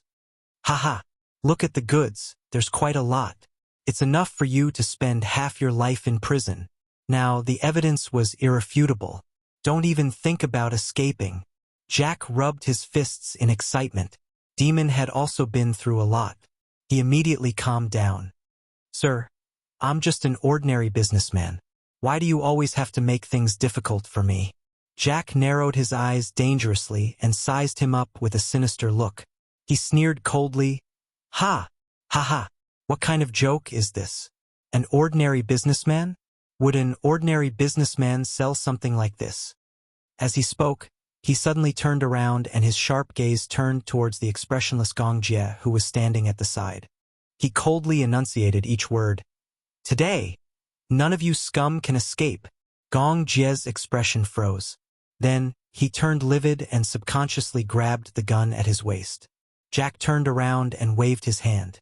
He ordered, "Search." Snow Fox boarded the cargo ship. She crossed her arms and leaned against the cabin railing.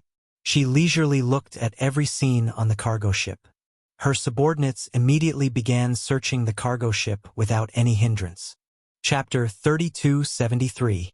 One had to know that not even half of this batch of firearms had been transported away, and a large batch of goods was still on the cargo ship. Why would they still need to search? As long as they leisurely strolled around, they would be able to find the evidence in no time. This time they were really at a dead end. This snow fox was really like a lingering spirit that refused to disperse. At the headquarters in New York, this woman seemed to be especially concerned about the firearms dealer. She had once spent half a month's time and energy to chase him all the way from America to Russia. She had persevered on the sea and chased him for more than half a month.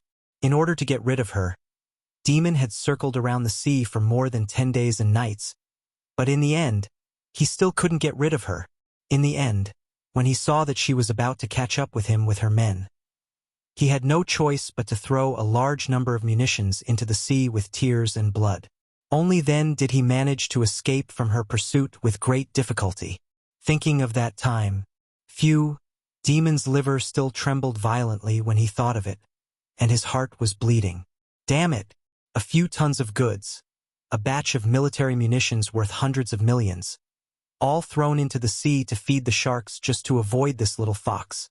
When he went to the appointment, he was almost shot to death by his employer in a fit of anger. Thinking back to that time, Daimon had gritted his teeth and hated the snow fox to the core. Now that he saw her, he wished he could put a sack over her head and throw her into the sea to feed the sharks. This was what it meant when enemies met. Their eyes blazed with hatred. It had to be said that this snow fox's perseverance towards criminals was really extraordinary. His face immediately turned pale, and he looked at the snow fox in fear.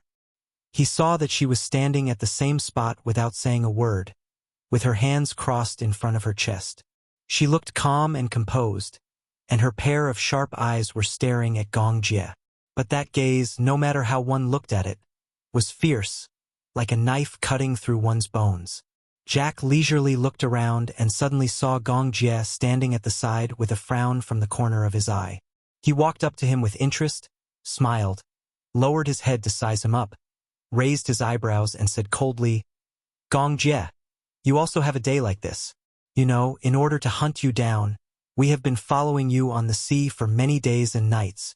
This time we've finally caught you. Come back to the headquarters with us for tea." Gong Jie raised her head abruptly and stared at him for a long while. The corners of her lips curled up and she replied slowly in perfect English, "Sir, what crime have I committed for you to arrest me? You think you can smuggle military firearms? Oh? Then you'll have to show evidence." Jack's smile froze at the corner of his mouth. He stared at Gong Jie for a long time, then suddenly gritted his teeth and said, "You really won't shed a tear until you see the coffin. You too. You won't give up until you see the end." Jack was about to say something when his subordinates suddenly reported that most of the warehouses could not be opened. Hearing that, the Snow Fox immediately said to Gong Jie, "Tell your subordinates to open all the warehouses." Gong Jie casually turned around and sized her up. He asked elegantly in return, "Do you have a search warrant?" The Snow Fox was speechless for a moment. "No." Gong Jie suddenly chuckled. "No, and you dare to search my ship?" Gong Jie retorted, "Who gave you the authority?" Chapter 3274. Snow Fox's expression was also slightly distorted. Jack immediately stopped smiling and said in a low voice, "I suspect that you have something to do with this huge cross-border smuggling of firearms." "So?" Gong Jie coldly interrupted him, "Don't be suspicious. The entire cargo ship is filled with toys." "Toys?" Jack was so angry that he laughed. "Toys? You're lying through your teeth?" Snow Fox's face immediately turned pale. "Gong Jie, you don't have to struggle anymore. Open the warehouse. Without a search warrant, I have the right to refuse." Snow Fox clenched his fists, his expression cold. Just then, a few young police officers walked over, looked at each other, and reported the situation. Actually, it was not much. Just as Snow Fox expected, before the 3 police officers got close to the warehouse, they saw dozens of ammunition scattered on the deck. Then, they followed the road and saw a warehouse with an open door, which was filled with firearms and ammunition. Just the warehouse that had not been emptied was enough to convict Gong Jie of the crime, not to mention the 3 warehouses next to it. Even without a search warrant, there was no way to open the other warehouses. Just the evidence alone was enough to convict him and arrest him. A few police officers turned around and dragged a large box of goods to him. Jack looked at the huge amount of criminal evidence with satisfaction before turning to look at Gong Jie smugly and laughing. "Gong Jie, you're the best man in the world. This is a great gift. I can't wait to go back to the headquarters and treat you to a drink." All these years, in order to catch Gong Jie, the people of Interpol came one after another, but none of them were able to invite Gong Jie back to the headquarters for a drink. Gong Jie's value on the wanted list was close to 1 billion USD. Unlike Snow Fox, Jack's purpose of catching Gong Jie was for this amazing reward. If he could bring him to justice, he would not have to worry about food and clothing for the rest of his life. Gong Jie stood by the side expressionlessly, with a scornful smile on his lips. Yu looked at Gong Jie's expression and knew that he was confident that he could escape unscathed. Jack turned around and faced the man with his arms outstretched. He let out a hearty laugh and asked in a refreshed manner, "Aren't these enough to be considered evidence?" The corners of Gong Jie's lips curled up as he lazily got up and slowly walked over to her. The other police officers were very excited. It was not only because of this batch of firearms or the joy of successfully hunting down an international criminal, but also because they were finally about to capture Gong Jie, the legendary crown prince of Hurricane Group, who was on the wanted list. This meant that they had made a great contribution. This is Gong Jie we're talking about. This young man was one of the top 3 most wanted men on the wanted list. He was a military businessman who had occupied the top 3 positions for several years. This kind of result made them all overjoyed. So many years of hard work had not gone to waste. The faces of these righteous police officers flashed with the glow of victory. Gong Jie's eyes revealed a mysterious look. He walked to Jack's side, lowered his head, and glanced at the box of firearms and ammunition. Chapter 3275. Gong Jie smiled and casually picked up a Desert Eagle from the box. He weighed it in his hand and played with it a few times. With a smile on his face, he cast a sidelong glance at a certain person who had been silent all this while. He then turned his face away and said nonchalantly, "These are just toys. Are you sure you want to arrest me for a batch of legal toys?" When he said that casually, everyone in the cabin went dead silent. Other than Yu, everyone else froze and their faces were expressionless. Now it was Jack's turn to turn green. Toys? These real guns were described by him as lifelike toys? What kind of international joke was this? Everyone was petrified. Snow Fox sneered, "Gong Jie, these are not toys. You don't have to waste everyone's time." Her subordinate respectfully wiped the pistol for her and handed it to her. His eyes were very sincere as he said, "Officer, these are definitely not toys. These are definitely real guns and live bullets. Sir, please give the order to arrest him immediately." Gong Jie smiled sinisterly as he turned around and played with the pistol. His movements were elegant but casual. He said faintly, "If I say they are toys, then they are toys. Why don't I try it on you?" The black muzzle was pointed at Snow Fox's forehead. Everyone suddenly became nervous and raised their pistols to aim at Gong Jie. It was as if they would shoot him the next second if he pulled the trigger. Gong Jie smiled and pulled the trigger. However, there was a bang, and no bullets were fired. There was only a red laser that accurately shot in between her eyebrows. Snow Fox was stunned and was surprised. This gun. It was not real.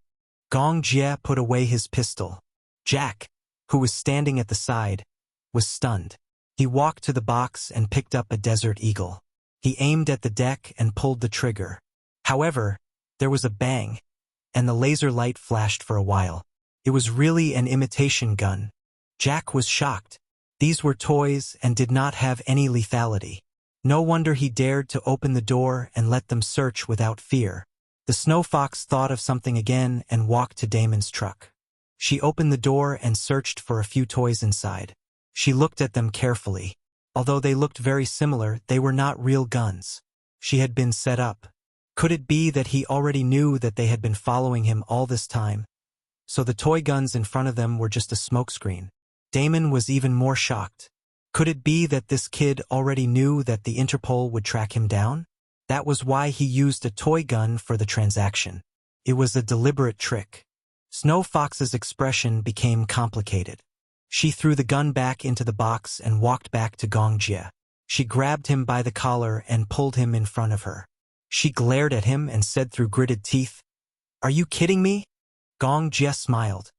"How would I dare?" Snow Fox ordered coldly, "Open the other warehouses." "Sir, unless there is an arrest warrant, I have the right to reject your unreasonable request." Gong Jie interrupted her without any hesitation. The smile on his lips was unclear. "Otherwise, sir, you are violating human rights. You want an arrest warrant." Chapter 3276. The call was quickly connected. Snow Fox said, "Boss, I've tracked them all the way and intercepted the Hurricane Group's cargo ship at Vitomin Harbor. However, the cargo room is locked. Please issue a search warrant." Snow Fox, withdraw the team. Snow Fox was stunned. "What? Withdraw the team. Quickly evacuate your men from the harbor." Snow Fox held the satellite phone and turned around with a cold expression. However, she saw Gong Jie leaning on the side with his arms crossed. His calm expression did not change at all. She turned around with her back facing Gong Jie. She lowered her voice and said, "Boss, we've been chasing the Hurricane Group's cargo ship day and night. I'm sure that the cargo ship is carrying a large amount of firearms. Why don't you issue a search warrant? I've already issued the order to withdraw the team. If you disobey, you'll face special punishment." Snow Fox was shocked. A cold glint flashed across her eyes. She put down the satellite phone and turned around. Jack went up and asked curiously, "Boss, when did you issue a search warrant?" "Jack." Snow Fox bit her lips and said in a low voice, "Withdraw the team. Withdraw the team?" Jack took a while to react. He frowned and looked at Gong Jie, who was playing with the pistol expressionlessly. He leaned closer and asked in a low voice, Snow Fox, what do you mean by this? What did boss say? Withdraw the team? Why do we have to withdraw? Boss said to withdraw the team. Snow Fox suppressed her anger and said, Jack, withdraw the team immediately and return to the headquarters. Jack's heart turned cold. He was furious. He lowered his voice and said, Boss is obviously protecting the criminal. This is shielding. I won't allow him to do this. This is boss's order. Without a search warrant, we have no right to arrest him. Jack glanced at Gong Jie in surprise. He made a guess in his heart. Don't you feel indignant about withdrawing the team just like that? Snow Fox said coldly. There's nothing I can do even if I feel indignant. Jack, this is an order from the higher-ups. You stood beside Gong Jie. She looked at Snow Fox and Jack, who were swallowing their anger.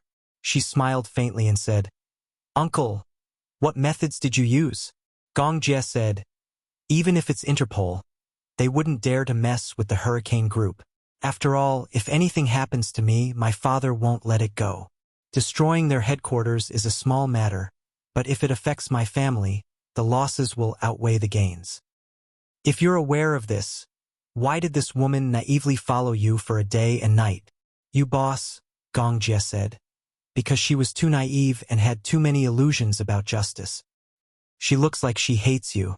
Yu asked half-jokingly, Uncle, you didn't bully her, did you? Her code name is Snow Fox, and she is the new anti-terrorism inspector of Interpol. Gong Jie said, when I started handling the affairs of the group, she was still one of the police officers.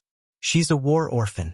Not long after she was born, her parents died in the war. Therefore, she hates the arms dealers. In order to capture me, her team exchanged fire with my mercenary group. She was the only one who survived out of the dozens of people in the team. So tragic. Yu's lips twitched. No wonder she hates you so much. When she looks at you, she grits her teeth and wants to tear you into pieces. Chapter 3277. There are so many people who hate me to the core.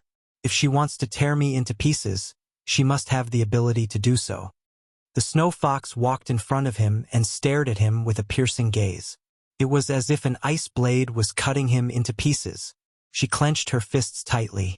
Just by looking at him, she was reminded of her mercenary group that had lost their lives under the guns of his mercenary group. 54 members, all of them had lost their lives. She was the only one left alive because she was the only woman in the group. She did not know if it was pity or something else. She had survived, but she felt ashamed of her own incompetence. All this while, she had tried her best to capture him. She had racked her brains, but every time, she could only watch helplessly as he escaped unscathed. She was indignant. She was indignant. She did not know when the day would come when she would be able to avenge the 54 members of the Alpha Squad. She said, Gong Jie, don't be too smug. Sooner or later, I will kill you myself and avenge the Alpha Squad. When Gong Jie heard that, he smirked and lowered his head contemptuously. He leaned closer to her and said provocatively, Then I shall wait and see. Snow Fox was completely enraged. She used all her strength to control herself. She turned around and waved her hand fiercely. Retreat! Following her order, the team that she led followed in unison. Jack was so angry that he was about to go crazy. Even so, there was nothing he could do. He could only watch as Gong Jie stood in front of him, but he was powerless to arrest him. The feeling of defeat was indescribable. Hurricane Group, let's wait and see. He gave him the middle finger and turned to leave unwillingly. Yu raised her eyebrows and looked at the scattered guns on the ground. She asked doubtfully, Are these really toys? There are only some subtle differences between imitation guns and real guns. You can say that they are real guns, but no one can refute that they are toys. However, the real guns in the warehouse cannot be exposed. Otherwise, I have no right to resist her arrest warrant. Does she dare to arrest you? Why not? Gong Jie smiled. She wants to arrest me even in her dreams. I thought the Hurricane Group was lawless and no one dared to arrest them. Gong Jie laughed it off. Really? In your eyes, is this what a hurricane looks like? Isn't that so? Not exactly. Gong Jie continued. In this world, there are many laws that check and balance each other. There is no such thing as a monopoly. There are many people who want to suppress the Hurricane Group, poison Lord Hua Jiangshan. After all, we have infringed on the interests of many groups. Although they can't tolerate us, they rely on us. Not being able to tolerate hurricanes, yet relying on hurricanes sounded very contradictory. However, this was the law of the world. There was no absolute dominance. There were only checks and balances. The Hurricane Group could be said to be the biggest company in the military industry. They had dozens of military factories. Even in super empires like Country M and Country E, their military factories were only half of the Hurricane Group's. Chapter 3278. However, even if they relied on each other, Hurricane Group took a large share of the profits on many battlefields, which inevitably violated the interests of other countries. One must know that Hurricane Group had intercepted the arms deals of superpowers like America more than once. Every deal was worth billions of dollars. Accumulated, it was enough to buy an entire country. Therefore, Hurricane Group was blacklisted by many countries. In the past, many countries joined forces to restrict Hurricane Group and signed the Missile Non-Proliferation Treaty. The treaty stipulated that many weapons could not be sold. Moreover, they agreed to ban Hurricane Group and refused to trade with Hurricane Group. Munitions was a lucrative business, and it was not rare to get more than 5 times the profits. But the market was also very limited. Many developed countries had their own military factories, and their military teams had limited purchases. But in poor countries, those who did not have money could not afford to buy and could not afford to do so. Most of the war-torn countries were poor.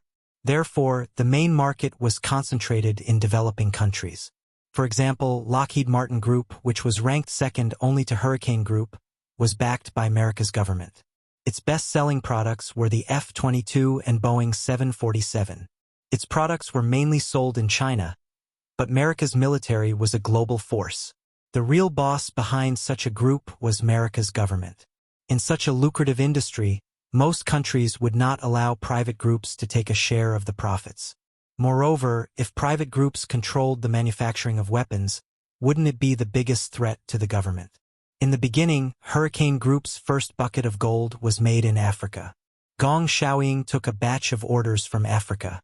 However, Africa was poor and could not afford the high cost of weapons.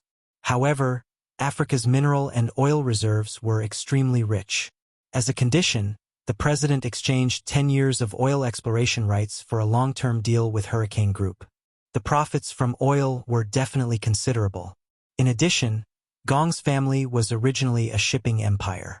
Therefore, with this order, Gong's family earned 10 times the total value of the order. Next, he placed his backbone in the Middle East and opened up the market step by step. He vigorously developed more advanced weapons until he became an unshakable overlord and finally gained a foothold in this highly competitive market. Furthermore, Gong Xiaoying was a shrewd businessman. He knew that the market was limited, so he used quantity to win. Lockheed Martin sold the same grenade for $5 and he sold it for $3. Even though it was only $2, buying them in bulk was not a small expense. Small profits but quick turnover attracted countless countries to fill their inventories. In order to compete with the Hurricane Group, Lockheed Martin also lowered the price. In the end, they found that the same price of $3, the Hurricane Group still sold better. Many of the weapons produced by Lockheed Martin were not only complex but also limited in power. However, the weapons produced by the Hurricane Group were easy to use and had advantages in terms of control. Whether it was in terms of range, fire control, or man-machine efficiency, they had a huge advantage. In terms of power, the weapons produced by Lockheed Martin were relatively backward. Therefore, even if the price was the same, they did not have much of an advantage in most countries. Chapter 3279. Hurricane Group's strong financial resources did not mainly rely on military munitions. Gong Xiaoying also had investments in other fields. He held the oil exploration rights of many countries in the Middle and East. He also had a few private mines in Africa. Investing these profits in other fields would help Hurricane Group grow. Therefore, Gong Jie was the one who was truly in charge of military munitions. He was the chief commander of Hurricane Group. At first, he was mainly in charge of North America. Now, Gong Xiaoying also put Africa under his name. Therefore, Gong Jie's position in Hurricane Group was equivalent to the second-in-command of the Gong family. He had great power. On the surface, the Gong family was very harmonious. However, under the calm surface, there were many hidden schemes. However, to Gong Jie, these little tricks were nothing to him. "Uncle." "Yes." "Did you already know that someone was following us along the way? I noticed it when we passed by Liujia in Nanwan." Gong Jie said, "Don't think that this is just a cargo ship. The radar and munitions on it are the most advanced in the world. It's simply wishful thinking for you to intercept my goods without alerting me with your meager equipment." After ICPO left, Gong Jie sent someone to hand over the real goods to Damon. He carried Yu and boarded the ship. Then, they sailed toward the headquarters of Hurricane Group. By the time Yu woke up after a night, the sky outside the window was already turning bright, and the first glimmer of dawn had arrived. He was shocked.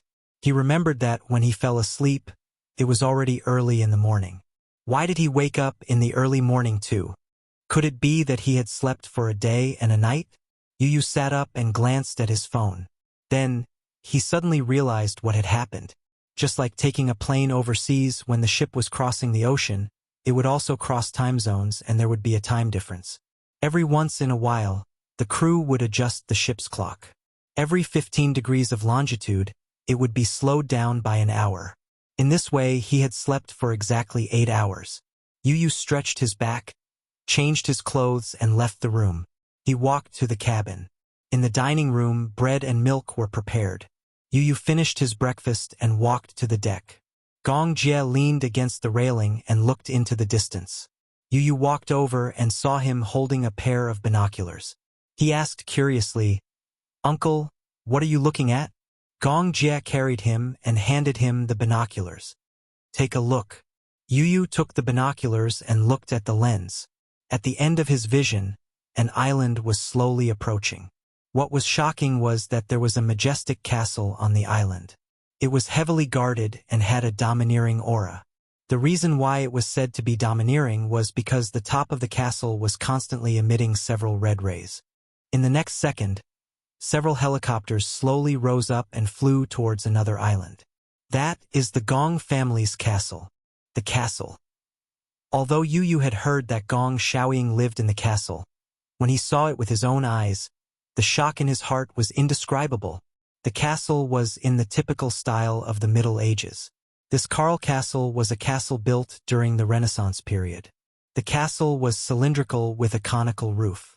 In the castle, there were 109 luxuriously decorated rooms, a mysterious tower, a hidden passage that was 390 meters long, an elegant greenhouse garden, and a charm garden that was 10 acres in size.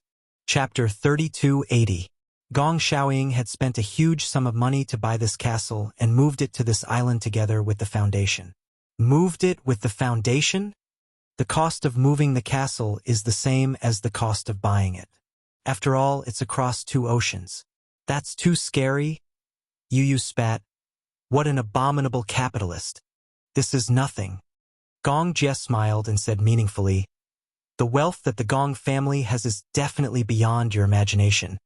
Yu's lips twitched. "How rich?" Gong Jie said. "Wealth that is hard to realize." Yu was speechless. Hard to realize. That was too scary. It was hard to imagine how tragic the consequences would be if Daddy became enemies with the Gong family. He couldn't help but worry. What if Gong Xiaoying, who was his grandfather, couldn't accept Daddy's words no matter what? He understood Gong Xiaoying's character. He was very stubborn. Although he was in a high position and couldn't forget his grandmother, he was so high-spirited when he was young. Such a man would be stubborn no matter what he did. If he insisted on not accepting Daddy, he couldn't persuade him. But he was more worried that Gong Xiaoying would use other means to deal with Daddy. Gong Jie looked at him thoughtfully. He knew what he was worried about. His large palm patted Yu's shoulder gently. Gong Jie squatted down and held his shoulder. He asked, "If there really comes a day when your grandfather and Daddy are irreconcilable, which side will you stand on?" I'll stand on whichever side Mommy stands on. Gong Jie smiled. If your mommy stands on your grandfather's side, will you stand on his side too? What about your daddy? Are you really not going to care about him? Yu blurted out instinctively. Of course not.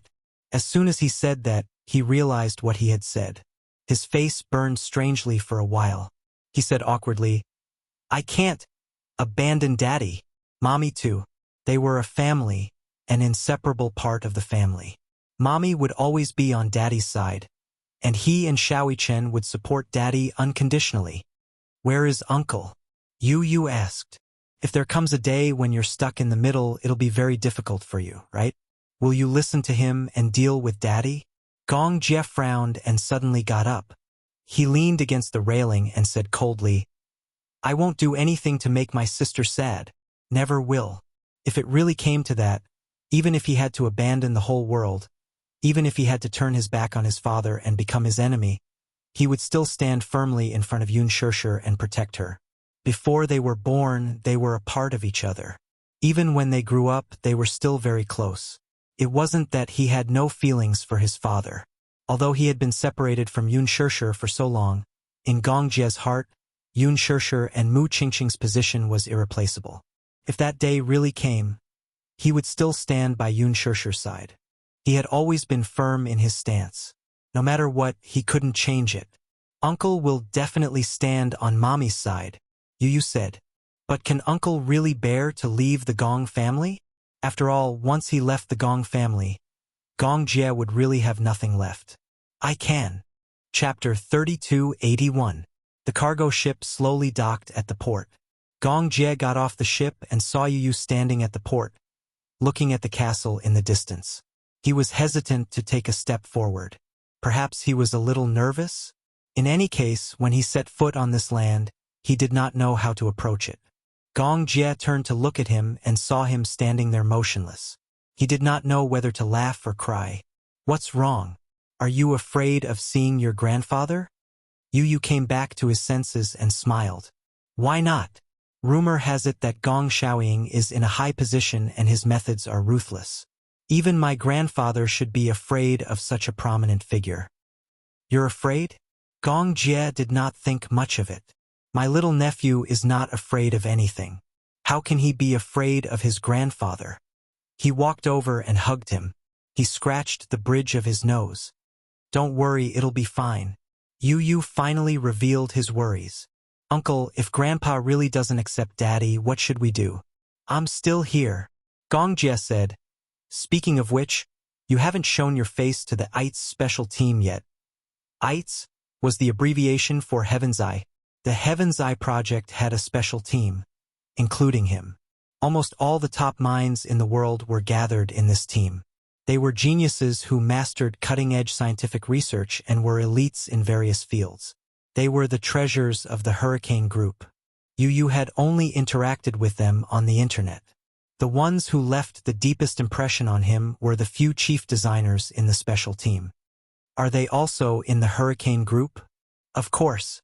Other than you, all the members of the ITES team are stationed at the headquarters. Gong Jie said, I'll take you to meet them. Okay. The huge island was divided into 5 areas.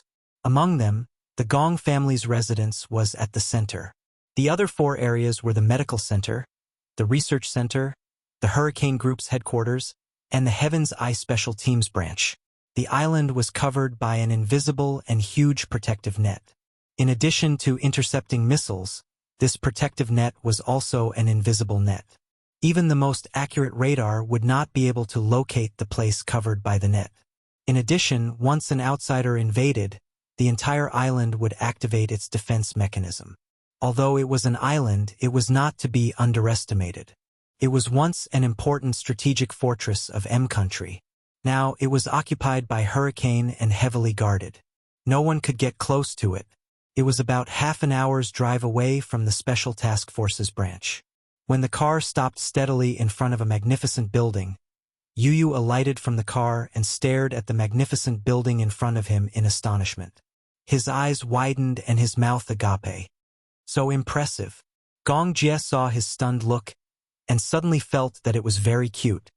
His interest was aroused, and he ravaged his pink and tender little face. I like the way you look when you haven't seen the world.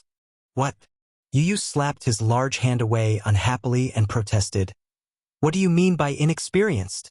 All right, let's go in. Gong Jie said again. I'm quite curious. What will those team members think when they see you? What do you mean? Some people still don't believe that you're really only 7 years old. Yu was speechless. What was so hard to accept? Chapter 3282. How old are you? 23. Yu rubbed his chin. Jelen? In the EITS team, he had a clash of ideas with Jelen. Jelen had once questioned his Sky Eye plan and said that it would not work at all. Moreover, he had listed many reasons why it would not work. Yu was not one to admit defeat, either. The reason why he came up with this plan was that he had thought it through carefully and had calculated it thousands of times. At first, this idea was born in the elevator. He and his mother were in the elevator together. The elevator malfunctioned slightly, and when his mother tried to make a call, the signal was blocked. She could not make a call or send out a distress signal. However, it was such a small accident that made him come up with an idea. If this world was also monopolized by a very powerful signal network, and if a transmitter was used to block the signal network, then planes would not be able to fly, communications would be disrupted, and missiles would not be able to accurately locate or even launch. In today's information spacetime, there was a signal network all the time. Then, did it mean that whoever controlled this network would become the master of the future world? When he proposed this idea, Jelen immediately refuted it. He said that it was impossible. However, Yu believed that although it would be difficult to implement, if this plan was carried out and improved continuously, the plan would have a prototype in the next 10 years. After it was perfected, it might not be far from being realized. However, his idea was too bold, and no one dared to agree. Yu spent the entire night designing a signal transmitter blueprint and submitted it to the Hurricane Group Senate of Science. Jelen was speechless when he saw it, but he also agreed that this plan could be implemented. Soon, the Hurricane Group set up the EITS special team. The team kept recruiting new members. Now, the EITS team had 25 top researchers. However, the young boy who first came up with this idea had been absent from the research and development project for a long time. Some time ago, when Yueyao was born and his mother's wedding, he left the 25 team members behind to work on these two things. He had completely forgotten about the Sky Eye plan. When Gong Jie led Yu into the team's office, a man in a black shirt was walking toward the door in the 5-meter-tall office hall. He was holding an apple in his hand and had just taken a bite out of it. He was surprised to bump into Gong Jie. When did you come back to the headquarters? What a coincidence. Gong Jie smiled. He held Yu's hand and pushed him in front of Jelen. He smiled and said, Jelen, let me formally introduce you a child. Child? Yu raised his head and sized up the man before him. The man was tall and well-built, with deep-set eyes and brows. He was a typical handsome man of European descent. He had a head of beautiful golden hair, deep blue eyes, and exquisite facial features. He was stunningly handsome. This man was Jelen? Glan took a bite of the apple and saw the little lad standing in front of him, looking at him curiously with wide eyes.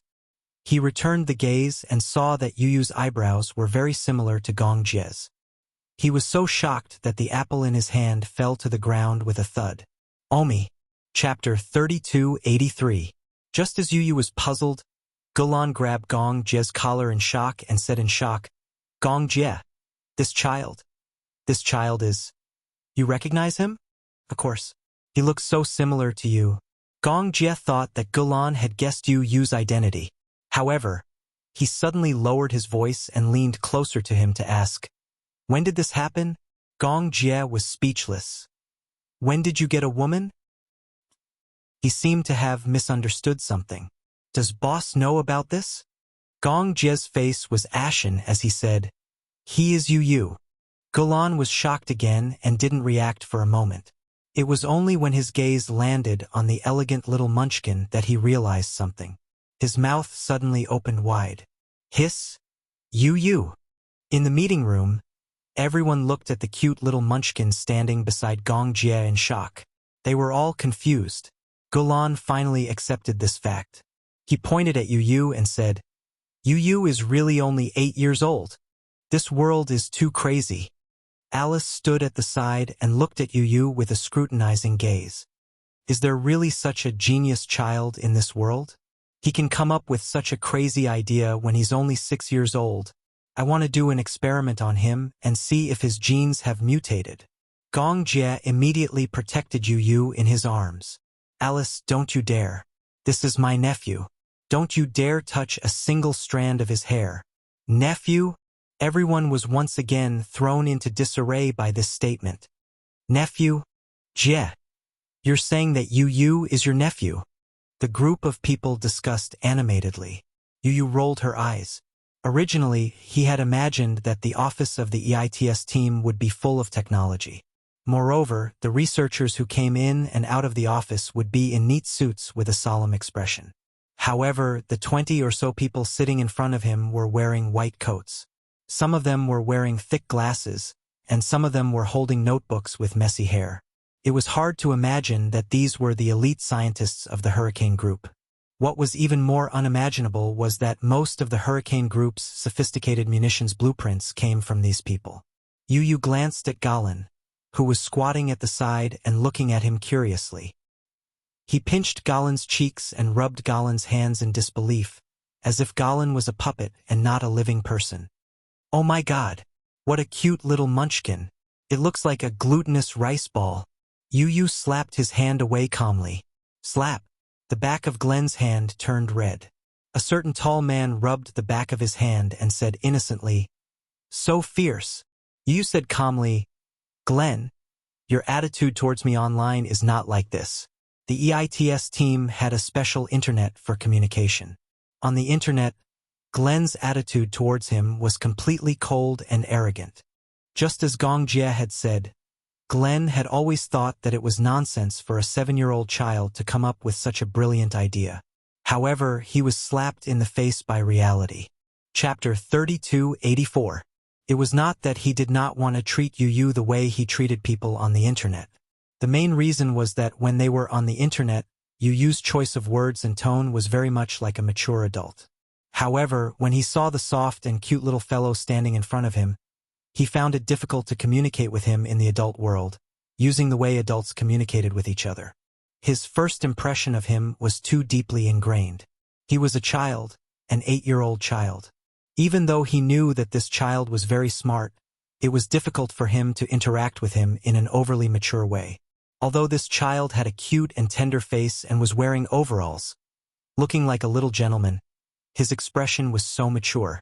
Between his eyebrows, there was no childishness that a child of his age should have. Instead, there was an extremely steady and imposing aura. His aura was very strong. This was the first impression that Golan had when he saw this child. Yu Yu glared at him coldly. Golan suddenly said in a serious tone, All right, stop fooling around. Regaining his serious expression, he looked at Gong Jie and asked, Did you have a safe trip back? No. Oh. Gong Jie said, We met people from the Interpol on the way back. We were almost invited back to the ICPO headquarters for a cup of tea. Was it that Snow Fox? Yes. As expected. Golan's face suddenly turned gloomy. That woman is really like a ghost that won't go away. Gong Jie said expressionlessly. Apart from her, all the members of the Alpha Squad that she served in were killed by my mercenary group. Naturally, she could not forget me and hated me to the core. What happened in the end? She didn't have a search warrant and couldn't find any concrete evidence. So she went back. Golan smiled. You must have discovered her tracks long ago, so you purposely set her up. The ICPO is in political turmoil now. Everyone wants to be the chief of police. The power is divided and the power is dispersed. Therefore, even if you invite me back to the headquarters, you can't do anything to me. Gong Jie looked at Alice. Where's father? Boss? The boss left a while ago and hasn't returned yet. Gong Xiaoying had left a while ago because of Yun Shishir's wedding. He knew about Yun Shishir's wedding and was hesitating whether he should go or not. He did not tell anyone about this matter. One morning, He led a team of mercenaries and left the island. Until now, he still hadn't returned. Not back yet? Gong Jie was surprised and worried. Yu and Gong Jie looked at each other in surprise. He did not expect that Gong Xiaoying would not be on the island. He was no longer on the island. Where could he have gone? Gong Jie was a little worried. Because of his sister's wedding, his father seemed to have suffered a big blow. He didn't know where he went or if he was in any danger. Alice said, "Don't worry, the boss is fine. I received news yesterday that the boss went to the Middle East." Gong Jie was puzzled. What is he doing in the Middle East? During this period of time, there has been a lot of fighting in the Middle East. There's an order that needs to be negotiated. Galen continued, "Since you're not around, the boss went personally. In that case, when will he be back?" "I don't know. He didn't tell us the exact time, but I've already sent a team to protect him." Jia, don't worry. Chapter 3285. At the same time, the Bahamas. Yun Shirshir was lying on a beach chair, basking in the sun leisurely. The climate in the Bahamas was warm. Here there was no autumn or winter. It was very warm all year round. Since she was here, she did not want to leave. Originally, the Bahamas was only the first stop of their honeymoon. Wuxia only planned to stay for 5 days. However, on the 5th day, Yun Shirshir had no intention of leaving, so he just let her be. After all, she was the main focus of this honeymoon. On the first day of their arrival in the Bahamas, Wuxia took her to try riding a white horse. On the second day, she woke up very early. Under Wuxia's special training, she finally learned how to ride a horse. However, the so-called learning was because Wuxia never left her side. She rode the horse while he held the reins and led her along the beach. Yun Shirshir was quite confident that she would definitely learn how to ride a horse. Even if he did not accompany her, she would be able to control it easily. However, would a certain man let her go? Therefore, when Yun Shirshir's 5th request to ride a horse alone was rejected, she was suddenly unhappy. "You're looking down on me. Do you think I'm very stupid? Is that why you're so worried about me?" "I'm worried that you'll fall." "How could I fall? I've already learned the little tricks you taught me." Yun Shirshir did not give up. "I also want to ride a horse for a round. Ever since I learned how to ride a horse, you've always been the one holding it. It's not fun at all." The man said, "If the horse starts to run, it will definitely lose control when it meets an inexperienced rider. If it falls and hits its head on the ground first, it won't be as simple as a broken leg or arm." Yun Shirshir stopped talking. On the 4th day, Yun Shirshir was addicted to diving again. Wuxia had a diving permit. He knew a little about photography, so he took some pictures while diving. Yun Shirshir saw them and yearned for them. It turned out that the underwater world was so fascinating. She had a yearning to explore all the unknown things, so she said she wanted to dive. Diving required a license before one could dive independently. However, if one did not have a license, one could also dive in a famous diving spot like the Bahamas. However, one would not be able to go that deep. There was a professional coach on the island. Yun Shirshir first learned simple breathing techniques and ear pressure balancing skills from the coach. Then, she put on a diving suit and entered the water. Wuxia also changed into a diving suit, held her hand, and dived into the water. Yun Shirshir had a deep impression of her first diving experience. The feeling of going into the water for the first time left a deep impression on him. Silence. It was as if the noisy world had suddenly quieted down. Other than the hissing sound of his breathing apparatus, he felt as if his entire body was floating in the water. This feeling was very strange. Originally, he was on land, and because of the gravitational pull, his center of gravity was very strong. It was also different from bungee jumping, where the feeling of falling into the air was unsettling. In the water, his entire body had lost its center and was floating. The heavy equipment on his back did not feel any weight underwater. He could not even feel the weight of his equipment. Chapter 3286. The resistance of the seawater was very strong, so it was impossible to be as agile as walking on land. It was Yun Shirshir's first time diving underwater. Such an unfamiliar environment and feeling would make one nervous. However, once one got used to it, one would find it very exciting. Moreover, there were many mysterious areas waiting for her to explore. The coach said, 70% of the Earth's surface is ocean, so if you master diving, you can set foot in places that most people can't reach in their lifetime. This was an indescribable sense of accomplishment. This area of water was not deep. 6 meters below, one could vaguely see the bottom of the sea. Wuxia held her hand and brought her to the bottom of the sea. What came into view was a large area of breathtakingly beautiful corals. Some were in the shape of embroidered balls, while others were in the shape of tree branches. They swayed along with the seawater, looking exceptionally beautiful. Schools of fish swam past in groups. She couldn't tell what kind of fish they were, but they were very beautiful. Everything was so magical. Even when they returned to the shore, she still felt unsatisfied.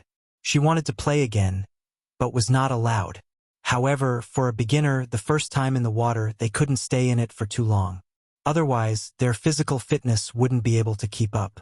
Yun Shirshir suddenly realized in annoyance that in this world, what she understood, saw, and knew was still very little. In comparison, Wuxia was more knowledgeable and had seen this vast world. His rich experience was something that she could never hope to reach. At night after dinner, Yun Shirshir leaned on the balcony. From her angle, she could see the beautiful view of the sea at night. At night, the moonlight shone on the surface of the sea, making it sparkle. On the surface of the sea, some microorganisms floated on the surface, emitting a beautiful light like starlight. Wuxia hugged her from behind.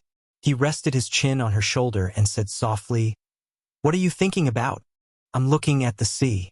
Yun Shirshir sighed from the bottom of her heart. "It's so beautiful."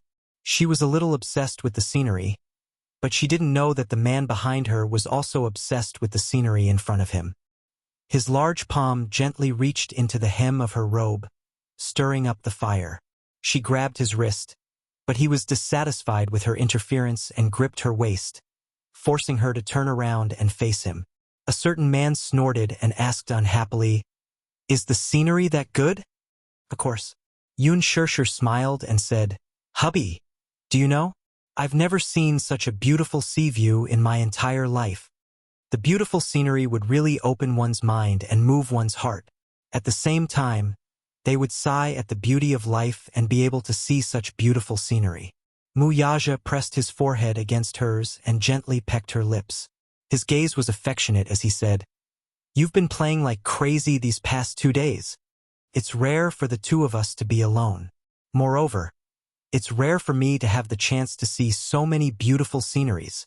Pausing for a moment, Yun Shirshir suddenly curled her lips and said, "I thought I might never see him again in this lifetime." Therefore, she was even more grateful to Wuxia. She was grateful to this man for giving her a new life and allowing her to see such beautiful scenery again. "What nonsense are you saying?" Chapter 3287. His words undoubtedly made her heart flutter. She couldn't help but smile. "With you around, no matter where I go, it's a vast world." Her smile was really alluring and charming, especially her charming eyes. It was as if there was an electric current in them, igniting a certain man's hidden desire. He hugged her tightly and bowed his head. Everywhere he looked, the details were unbelievably beautiful. Hugging her waist, he could feel her white and soft skin through the thin material of her clothes. Recalling the wonderful taste he had tasted in the morning, he began to feel restless. Just thinking about it wouldn't be enough to satisfy him. Hence, he put it into action. He pressed her against the railing, bent his head, and sealed her delicate red lips. Even without lipstick and lip balm, her lips were still charming. When he kissed her, it was soft and tender like tofu, but it didn't have the fishy smell of tofu. It was like cherries, but it was softer than cherries. It was like jelly, but sweeter than jelly, tempting him to go deeper. Wuxia desperately wanted to occupy more of her beauty, but he restrained himself, worried that if he was too rough, it would affect her experience. After marriage, his awareness and sense of responsibility as a husband was awakening. In the past, he had always been the master of the world in bed. When he wanted to sink, Only he had the right to stop and continue. Plus, he was so energetic. Sometimes, after doing it a few times, he still didn't want to stop. Hence, only when she couldn't bear the burden, he was willing to stop and stop. But now, he knew how to consider her feelings. He desperately hoped that she would have a better experience in the midst of love. Therefore, she knew how to take his feelings into consideration. In this aspect, he was not as aggressive as before, rushing to attack a city and seize it by force as soon as his desire arose. Instead, he was much more patient, waiting for her emotions to stir before he went deeper into her body. Yun Shirshir pushed him and couldn't help but say coquettishly, I haven't showered yet. Anyway, you have to shower later. Leave it with me. You? Yun Shirshir was angry and anxious, but she couldn't dissuade him, so she let him pick her up and press her on the bed. Under the warm wall lamp, the man lowered his head and gazed at her. The corners of his mouth curled up, and his smile was extremely devilish. His handsome face was endowed with more and more depth by the dark night. Even now, when she looked at him, her mind was captivated by the devilish curve at the corner of his lips. She held his face and gently planted a kiss on his cheek. I love you, she said softly. A certain man was finally satisfied. He clasped her waist with his big palm and hugged her. Using this position, he could occupy her even more deeply. 2 hours later, after the storm had ended, he hugged her in his arms and whispered sweet nothings to her. Even though her body was drenched in sweat, Yun Shirshir was too lazy to move. He wanted to carry her to take a bath, but she nestled in his arms and refused to move. His long black hair cascaded down his chest, accentuating his tan skin, making him look even more seductive. Yun Shirshir felt that just hugging him like this was enough to satisfy her. She heaved a long sigh of relief. While her limbs were weak, her heart was filled with happiness. Chapter 3288. Yun Shirshir suddenly looked up at him. She rested her chin on his chest and her eyes were filled with a gentle smile. Honey, do you know? These few days have been the happiest days of my life. There would always be different feelings of happiness in life. She used to think that having you and Xiaoi Chen was the happiest thing in her life. But in fact, for a woman, only being loved, respected, protected, and taken care of by a man, that was true happiness. She was very lucky to have met him and received such happiness. Wuxia hugged her tightly, but he saw that she was thinking of something and frowning slightly. He didn't know what she was thinking about. What are you thinking about? I'm thinking, Yun Shirshir suddenly sighed. I'm thinking about my father. Oh, Wuxia responded but didn't say anything else. Yun Shirshir suddenly held his big hand uneasily and interlocked her fingers with his. She said worriedly, Aren't you worried that he will do something to you? Worried about what? Wuxia didn't think much of it. There's nothing to worry about. To him, the most important thing was not the Shengyu Financial Group, nor was it his billion-dollar wealth. It was his wife, his 2 sons, and his cute little daughter. These 4 people were his reverse scale. If they touched them, he would be angry. However, Gong Xiaoying wouldn't pose such a threat to him.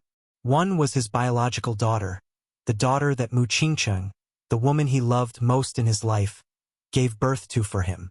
One was his granddaughter, and the 2 little guys were also his grandsons. Even a vicious tiger wouldn't hurt its cubs. Moreover, he could see how eager Gong Xiaoying was to reunite with Yun Shirshir at the wedding that day. How could he do anything to hurt her? In that case, he had nothing to worry about. He knew very well that if the Hurricane Group really wanted to deal with him, then the destruction of the huge Xingyu Financial Group was just a matter of time. However, he wasn't worried. Yun Shirshir, however, was worried sick.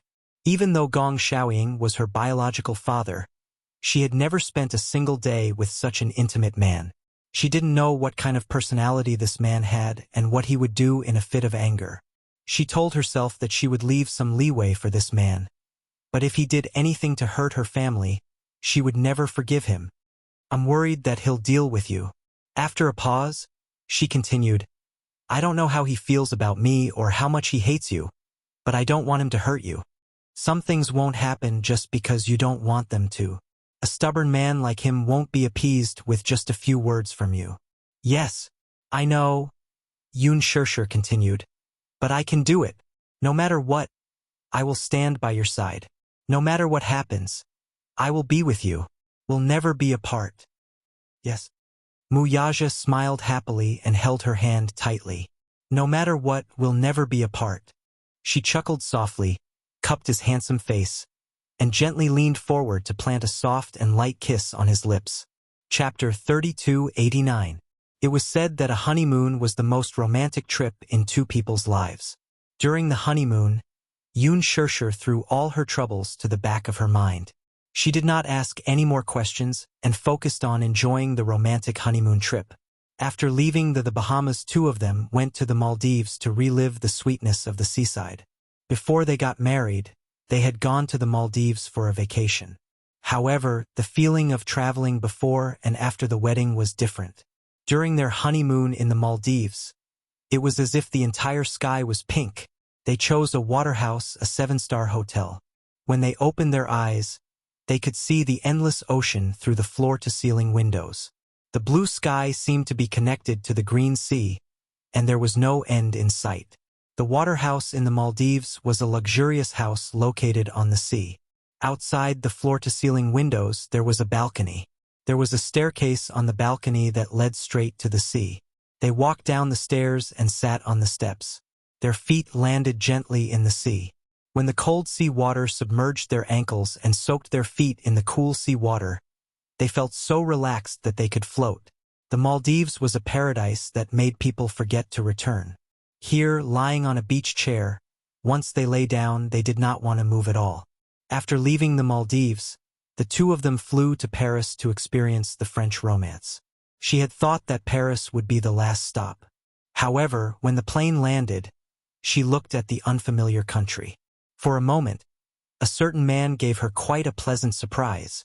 Santorini Island, on the Aegean Sea, was an island ring formed by a group of volcanoes. Santorini Island was the largest island in the ring, and it was also called Thera. This was the southernmost point of the Kisraz Islands. It was only 96 square kilometers and had a population of about 14,000 people, most of whom were Greeks. It was said that this was the most romantic place in the world. It was not a lie. Muyaja, how long are you planning for your honeymoon? Yoon Shirshir did not know whether to laugh or cry. However, a certain man emphasized seriously, a wedding is a once-in-a-lifetime event. The same goes for a honeymoon. Why don't you take advantage of the honeymoon and enjoy the two of you more? As she listened, she was both touched and conflicted.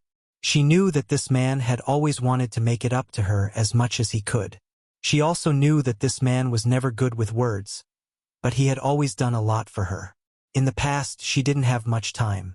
He also knew that in the future, the three children might not leave much time for the two of them. Therefore, he wanted to make it up to her as much as possible during their honeymoon. When the two of them ended their honeymoon trip, although they were reluctant to part, they were also worried about the three children, so they immediately returned. When she reached home, Yu was also home. He did not stay long in the hurricane group. He did not know when Gong Xiaoying would return. He stayed on the island for a few days, and Gong Jie brought him to familiarize him with some of the headquarters affairs. He was worried about Yueyao, so he came back as soon as possible. Naturally, he did not mention that he had followed Gong Jie to the headquarters of Hurricane Group. He was afraid that Yoon Shirshir would be worried. Naturally, Mui Chen kept his mouth shut as well. In the few days that Yu was not around, the little guy had been tormented by his sister. Chapter 3290. Everyone says that nannies nowadays are unreliable. Some nannies are irresponsible and even hit and scold the children. Not long ago, I heard that there was a fatal accident in a high-class condominium. A nanny threw her employer's child down from the balcony. The child stopped breathing on the spot. Apparently, because she coveted her employer's wealth, she stole a few valuable pieces of jewelry. The employer's wife found out, but she didn't call the police on account of their relationship as master and servant. Instead, she ordered the nanny to stop. In the end, not only was the nanny ungrateful, she even bore a grudge. She hated the fact that the mistress exposed her on the spot and lost face. So, at night, when the master and mistress were asleep, the nanny secretly carried the child out of the nursery and threw her down from the balcony. Muichen shuddered when he heard that. No one was allowed to touch a single hair on his younger sister. If his younger sister was abused like that, he would definitely break down. Therefore, even though the nanny came every day, Xiaoichen was unfamiliar with many aspects of the house. Therefore, he couldn't leave the nanny's care. Even when the nanny was changing diapers, he would stand by the side and carefully watch her every move. The nanny felt uncomfortable under his stare and was even curious as to why this child was so patient. If it were someone else's brother, he would have frowned in disgust and run away while his younger sister was changing diapers. He stood by the side and watched carefully as if he was afraid that she would abuse the little princess. The nanny even kindly advised him that there would be some smell when changing diapers and asked him to hide in the living room. He refused. Therefore, the nanny was helpless. She really couldn't understand this child's thoughts, so she simply let him be. When Yun Shirshir came back, she was worried that the three children would cause a scene at home. However, she didn't expect that Yueyao would become fair and chubby. On the other hand, Xiaoichen had lost a lot of weight. Wasn't that right? In the middle of the night, she was awakened by Yueyao's cries. She got out of bed and made some milk. When the milk was cold, she fed it to Yueyao. By then, the sky outside the window was already turning slightly white. When she went back to bed and lay down, it was already past 9 in the morning, and the nanny came to report on time. At this time, he often didn't dare to sleep. He had to wait until the nanny left and he guarded the crib before he could finally sleep peacefully. At night, he would wake up on time to breastfeed, change diapers, and play with his sister. Taking care of a child was not an easy task for an adult, let alone an 8-year-old child. However, such a price was not paid in vain. Because Xiaoichen had been taking care of Yueyao for half a month, his sister was very close to him. Between Muyaja, Yu, and Xiaoichen, she was more inclined towards Xiaoichen's embrace. Sometimes, when Muyaja was carrying little Yueyao, Muichen would pass by. When the little guy saw him, he would open his arms and ask Xiaoichen to carry him. He would even kick him with his short legs and insist that his older brother carry him. At this time, Yu would walk over and pretend to be Xiaoichen to carry her. However, such a young child was able to distinguish between the two children so clearly. He didn't want Yu anymore. He wanted Xiaoichen wholeheartedly. Chapter 3291. The poor father and son pair, Yu and Muyaja, had suddenly lost their favor in front of the princess. They were depressed, disappointed, and aggrieved. They felt quite indignant in their hearts as well. "Tell me, Muichen, what did you do? Our sister doesn't want me anymore." Yu complained to Muichen. The latter replied nonchalantly, "It's no use being jealous. Our sister likes me the most now." Haha. With that, the tables had turned. Muichen, who had suddenly gained favor, was now full of himself. Yu gritted her teeth in anger, but there was nothing she could do. She could only brush her face in front of Yueyao every day, change her diapers, and wake up at night to feed her. However, no matter how diligent she was, she did not seem to have won over much affection from her. It was as if her image had been fixed. Xiaoichen's position in Yueyao's heart was now extremely stable. Yu was furious, but there was nothing she could do. Muyaja also tried his best to salvage some of his image in Yueyao's heart. However, reality proved that Yueyao's feelings for Xiaoichen could not be broken by anyone. Yu even mentioned this matter to Gong Jie, feeling wronged. A certain man, who was her uncle, heard about this and threatened to take back his position in Yueyao's heart. However, Gong Jie brought another piece of news during this call. "Yu, do you still remember Litsis? Why did you suddenly mention him?" Yu paused and said slowly, "Of course I remember him. Litsis was the boss behind the dark web. His dark web operated an extremely filthy, extraordinary transaction that was unknown to others. Litsis was a Latino-Italian. In his early years, he was a businessman. After his company went bankrupt, He colluded with a few of his partners and set up the dark web to conduct illegal transactions. He owned a luxurious cruise ship. Every month, he would hold a grand party. However, such a grand party was not as simple as one would imagine. Every time he held a party, he would invite all the powerful and wealthy aristocrats from all over the world to hold a special auction on the cruise ship. However, such an auction was not a simple one. He was selling young girls. Through the dark web, his subordinates collected young girls from all over the world and kept them captive on the cruise ship. During the party, these girls would be dressed up and displayed in turns. They would be auctioned off and sold to the highest bidder. As for what to do with these girls after they were bought, it was none of his concern. However, most of the young and beautiful girls ended up as sex slaves, and their fates were miserable. Back then, the destruction of Daitis's darknet was also an accident. Yu could not stand such a cruel auction method, so he used advanced black technology to hack into his dark web. He blocked his IP and destroyed his customer information group. Daitis was furious. How could he let such a provocation go?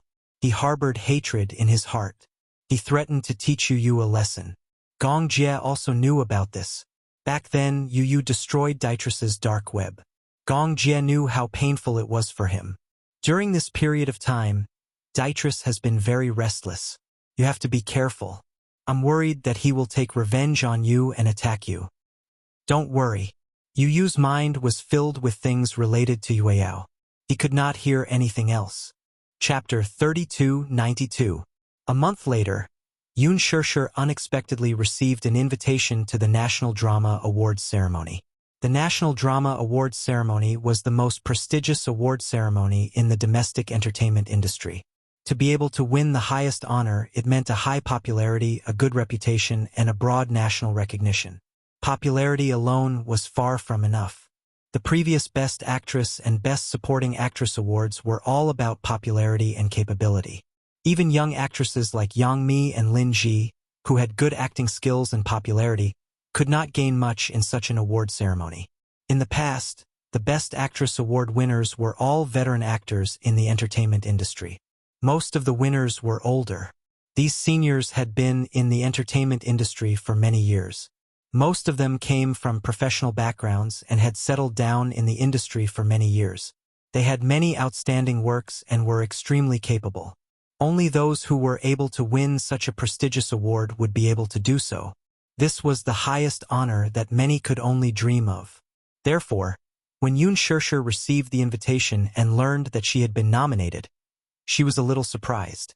According to the invitation of the organizing committee, her role as Qin Yuyan was nominated for Best Supporting Actress in the National Drama Awards ceremony.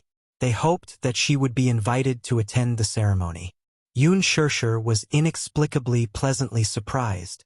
She was surprised that her role was so popular. Qin Yuyan was a villain who was hated to the core. She did all kinds of evil and had a vicious heart. Usually, she was not popular. Unexpectedly, she gained so much popularity on the internet. The netizens were deeply impressed by her superb acting skills. Nowadays, the netizens were very picky when they watched TV. It was no longer something that could be fooled by ordinary stars. Sometimes, even if one did not have good looks, as long as their acting skills were good enough, they would still be highly praised and popular among the netizens. Yun Shirshir was a classic example. Her performance as Qin Yuyan was really bad. But because it left a deep impression on the audience and made them gnash their teeth in hatred, it showed how good her acting was. There were a total of 3 nominations. In the first round, the nominees were selected through the voting of the netizens. In the second round, the netizens also voted for the Best Supporting Actress on Weibo. According to the selection of the judges, 3 people with popularity and acting skills would be sent to the list of nominees. Even though it was just a nomination, Yun Shirshir was already overwhelmed by the favor. Ever since that accident, she had disappeared from the entertainment industry without a trace. Mu Yaja had been very protective of her all this while. The media had been trying to find out more about her, but they were always blocked from doing so. As a result, she did not officially leave the entertainment industry, but she had been separated from the industry for many years. When she received the notice, She hesitated whether she should go or not. However, Wuxia said, "I'll go with you." She was a little shocked because she originally thought that he would object. All along, he had been very opposed to her working in the entertainment industry. To him, it was a foul and materialistic place that did not suit her. Therefore, even after her confinement, she never mentioned going back to work. She was always worried that he would get angry. However, she did not expect that he would take the initiative to accompany her to the awards ceremony. Yun Shirshir felt like she was dreaming. Chapter 3293. She did not expect him to take the initiative to accompany her to the awards ceremony. Yun Shirshir felt like she was dreaming. "Why? Don't you want to go?" "Yes, I do." She hesitated for a moment and said weakly, "I'm just afraid that you won't be happy. My wife has been nominated for an award. Why would I be unhappy?" Wuxia did not think much of it and said, "Besides, acting is your hobby. In the future, if you want to return to the entertainment industry, it's not impossible. However, acting can't be your main business. After all, we made a promise that no matter how busy you are, you must take care of your family. I'm just afraid that you'll focus on this job and return to work early and return late like before. Your daughter will be very lonely without you by her side." Yun Shirshir nodded, somewhat touched by his compromise. One had to know that it was not easy for this man to make such a concession. What he said made sense. Although he agreed to let her return to acting, she had to wait until her daughter was older, at least 2 or 3 years old, before she could return to the entertainment industry. However, this so-called return was not to make it a career. As he said, if she liked it, it was not a bad idea to treat it as a hobby. Occasionally, she would take on a few scripts and strive for perfection. Filming 2 TV series a year or 1 TV series or 1 movie was already very good. She would be satisfied if she could pick good scripts and challenge different characters. Therefore, after receiving the invitation and discussing it with Wuxia, she replied to the organizer that she agreed to participate. When the organizer heard that she was willing to participate, they originally thought that she would refuse. Now that they knew that she was willing to participate, they heaved a sigh of relief and beamed with joy. When they heard that Wuxia would also accompany her and participate in the event as a sponsor, the organizer was even more excited. Just the title sponsorship fee alone was 10 million yuan. Xingyu Financial Group rarely appeared in front of the public in the form of title sponsorship. This time, the organizer was really flattered. Therefore, they patted their chest and promised that they would definitely make this National Drama Awards ceremony grand and spectacular. After it was confirmed that Yun Shirshir would be attending the National Drama Awards ceremony, the media got wind of it. When they found out that Yun Shirshir had the intention to make a comeback, they were all so excited that they made a move. However, unlike before when Wuxia protected Yun Shirshir was interviewed by the media for the first time since that incident. The media was excited.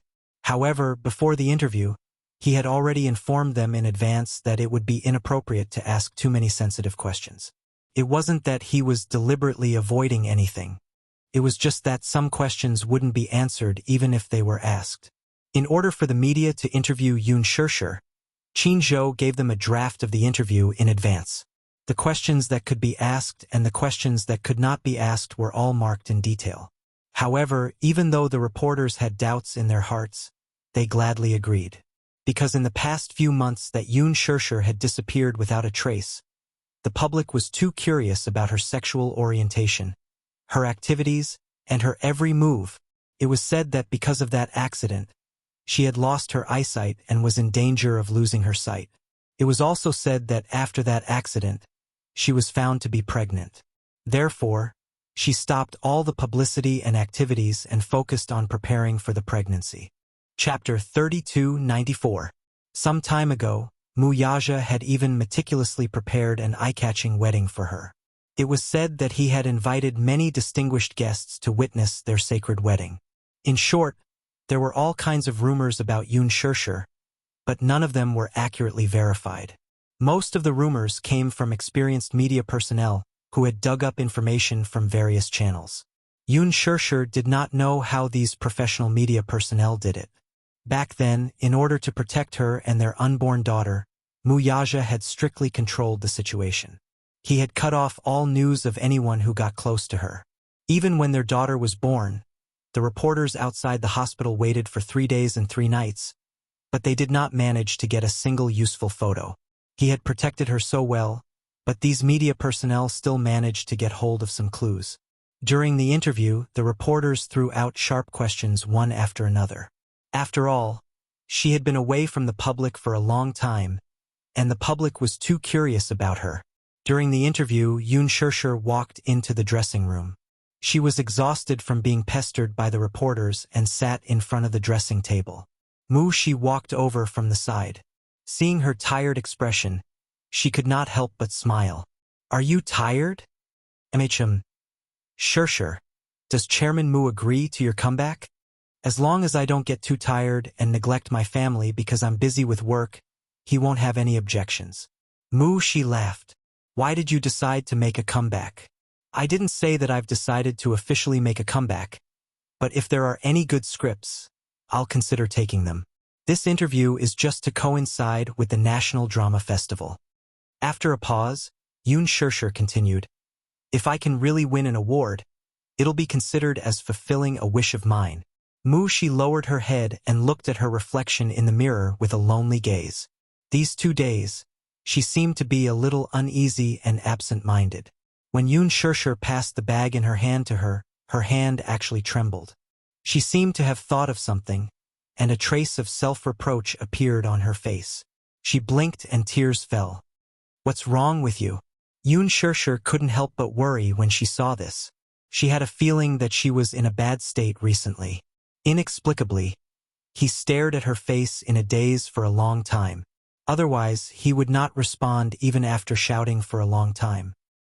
His mind was always wandering, and no one knew what he was thinking. "Are you okay?" Yun Shirshir said with concern. "I noticed that you've been absent-minded recently." She shook her head. "It's nothing. Don't worry. Are you feeling unwell? If you're not feeling well, I'll give you a day off." No, I'm just worried about the National Drama Festival. If something unexpected happens, it'll be over if you don't win the award." "I thought it was something big," Yun Shirshir said helplessly. "Just because of this? Actually, I'm quite confident about winning the award. You don't have to worry. Even if I don't win, I won't be disappointed. After all, acting is no longer that important to me." She bit her lower lip and looked at her, hesitating to say something. She really wanted to confess everything to her. But when she saw Yun Shirshir looking at the mirror, she swallowed her words. After touching up her makeup, Yun Shirshir returned to the interview room to continue the interview with another TV station. She sat in Yun Shirshir's seat and clenched her fists as if she had made up her mind about something. Chapter 32:95. She took out a letter from her bag and bit her lower lip as she gripped it tightly. At night, after the interview, Yun Shirshir was about to remove her makeup when her assistant suddenly walked over and handed her a letter. Yun Shirshir took it and lowered her head to look at it. It was an exquisitely made invitation. She could not help feeling curious and raised her head to ask, "What is this?" The assistant's expression was a little unnatural as she stammered, This is an invitation to the charity banquet." "What charity banquet?" Yun Shirshir was confused. Her assistant explained, "Don't you know? This is an internationally renowned charity banquet. Many legendary figures will be attending." "Oh, yes. I heard that many investors and producers will be there. Shirshir, you must go. Who knows, you might be able to get a good film contract." As she said this, there was a complicated look in the assistant's eyes. Yun Shirshir took it and saw that the date was the day after tomorrow. She did not seem to have any work to do the night after tomorrow. The venue for the charity banquet was a private cruise ship. Yun Shirshir said, "Actually, I'm not interested in film contracts. Help me reject them." "Are you really not going?" The assistant suddenly thought of something and deliberately said, "You can use your things to bid for the charity banquet. The money from the auction will be used for charity. Who knows? It might be able to help little Yue Yao."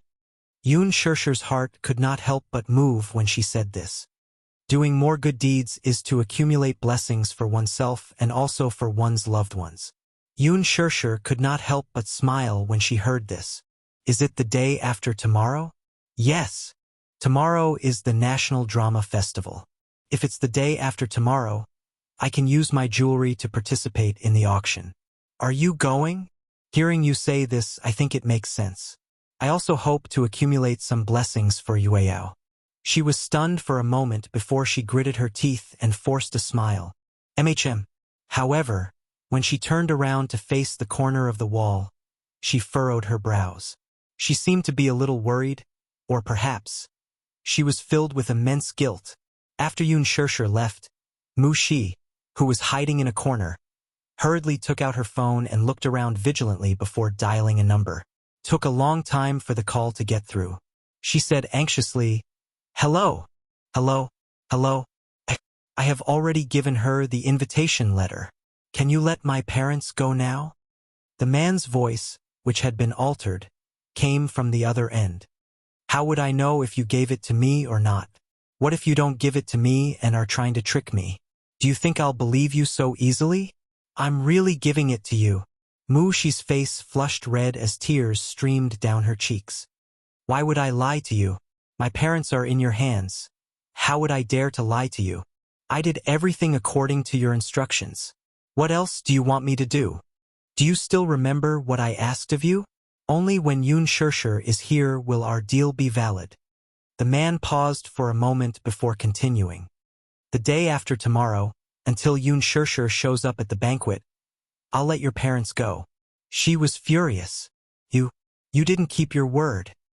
Chapter 3296. Since you've kept your promise, I'll keep mine too. Don't worry. Your parents are safe and sound. She was stunned for a long time before she finally took a step back. "All right, if that's the case, then let me hear my parents' voices. I want to make sure that they're safe and sound." The man on the other end sneered. "Impossible. Don't make such unreasonable demands." "How is this an unreasonable request? As a condition, I must at least confirm my parents' safety before I continue to fulfill our agreement." Mu Shi's refusal to admit that there was a deal between them was probably due to her guilt. The man was clearly unwilling to back down as he coldly said, "Dream on. You didn't do anything to them, did you?" She asked suspiciously. "No. How can that be? There are bargaining chips. I can't possibly do anything to them." "I don't believe you." "It's your business if you don't believe me." "Then, let me hear their voices," she persisted. Suddenly, she threatened, "If not, I'll take back that invitation." There was a sudden heart-palpitating silence on the other end. It seemed that her threat had finally taken effect. Then, following a series of soft sounds, a man's trembling voice could be heard. Mu Shi, Dad." When she heard the familiar and weathered voice, the worry and uneasiness she had been feeling these past few days caused her legs to give way. She knelt on the ground with tears rolling down her cheeks. "Dad, are you okay? Is Mom okay?" The man's voice on the other end was tired and restrained. His voice was hoarse and trembling. She did not know what kind of shock and torture he and her mother had been through these past few days. "I'm fine. You don't have to worry." How could she believe him when he told her not to worry? She asked worriedly, "Did they hit you or mistreat you?" "No, they didn't mistreat me." The man's voice trembled as he said this.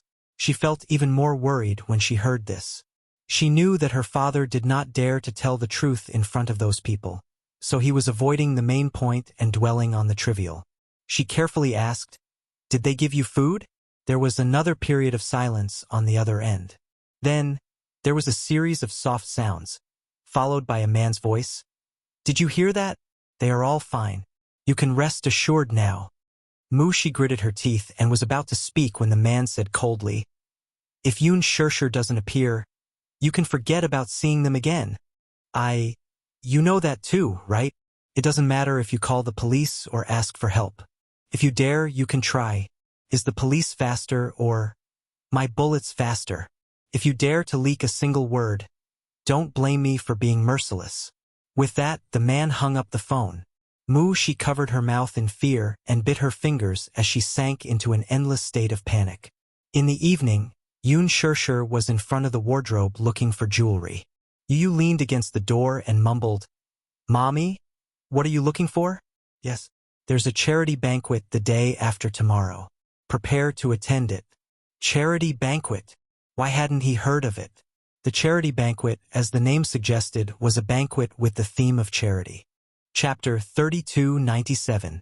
The main purpose was to hold some auctions through this banquet. After deducting expenses, the proceeds from the auctions would all be used for charity. The proceeds from the auctions would usually be explained before the auction to explain what the proceeds would be used for. The proceeds could also be allocated and used through a foundation with credibility. If there was a charity banquet, Daddy should have received an invitation. However, he did not hear anything from him. "Mommy, what are you going to auction?" "The first piece of jewelry to wear at the awards ceremony," Yun Shirshir said. "Oh, Mommy is going all out." Yu narrowed his eyes and teased. "Of course." Yun Shirshir opened a row of drawers in the cloakroom. There was a dazzling array of jewelry inside. She picked up a ruby necklace and smiled. "Wear this necklace for the National Drama Awards ceremony. Then, when the charity banquet is held, we can auction this necklace. It will definitely fetch a good price." "Mommy is so cunning. This necklace is worth more than 1,000,000 yuan. If you wear this necklace to the awards ceremony tomorrow, once you win the award, this necklace will also rise in value." Yun Shirshir pinched his cheeks gently. "My Yu, how are you so smart? I want to ask Mommy this question." Yu smiled. "How did Mommy give birth to me so smart?" "Ha ha." Yun Shirshir was overjoyed when she heard this. Thus, she decided to wear this ruby necklace to the National Drama Awards ceremony. The National Drama Awards ceremony was held in Shanghai City. The night before the ceremony, Wuxia and Yun Shirshir chartered a flight to Shanghai City. Before the ceremony, there would be a red carpet event. In order for his woman to appear on the stage of the ceremony, Wuxia specially hired a top-styling team so that she could appear beautiful on the red carpet. However, after going through childbirth, confinement, and a sweet honeymoon, Yun Shirshir seemed to have put on some weight. She was 165 meters tall. In the past, she only weighed a little more than 100 kilograms. Now she weighed 110 kilograms. Logically speaking, with such a tall stature, 110 kilograms wasn't a bad number. But for celebrities, managing their figure was one of the most important lessons. For celebrities, even if they gained half a kilogram, the difference was still huge. When she went to try on the evening gowns in the morning, there was a dress that Yun Shirshir especially liked. In the end, she couldn't zip it up no matter how hard she tried. She took off the dress awkwardly, covered her face shyly, and smiled bitterly. In the past, wearing this dress would have been easy. However, after a honeymoon, a certain man fed her sausages, salads, steaks, and other sumptuous meals. She didn't dare to imagine what the media would say about her the next day if she appeared at the awards ceremony. He said that he had gained weight and that his figure was out of shape. Yun Shirshir's heart ached just thinking about it. However, the good thing was that she had only gained a little more than 5 kilograms. Most of the weight was distributed on her thighs and hips. When she wore the dress, it wasn't that obvious. If the weight was on her face, she would be too ashamed to walk the red carpet. Chapter 3298. Even when she was preparing for pregnancy, her weight had shot up to 140 pounds, but her face was still very thin. What was even more fortunate was that many pregnant women would have stretch marks when they were pregnant. Only the heavens were kind to her and she didn't have stretch marks. After all, she was pregnant with the Yueyao. Her daughter felt sorry for her and didn't make her belly too big. In the end, after confirming the gown, Yun Shirshir and Wuxia returned to the hotel. She collapsed on the bed and covered her face sadly. "I want to lose weight." This was the 28th time she said this tonight. A certain man didn't know whether to laugh or cry. "You're already married. Why are you still trying to lose weight?" Yun Shirshir said in all seriousness. "I want to become beautiful." The man's lips curled into a smile. "Pretty? Who are you trying to make beautiful for?" "For you to see." If it's for me to see, then it's not necessary. Even if your figure goes out of shape and you have a big belly, I won't mind. When Yoon Shirshir heard this, she covered his thin lips in a panic. Humph, don't say such things. It's inauspicious. What if it really comes true? Do you think I'm not fat enough? Inauspicious? Muyaja was amused by her words. What kind of words was that? He grabbed her wrist and moved her little hand away from his mouth. Raising his handsome eyebrows, he said, "How is this inauspicious? It's not like I jinxed it. Whatever I say comes true. But what if I really get fat? It's just a honeymoon. How did I gain 5 pounds?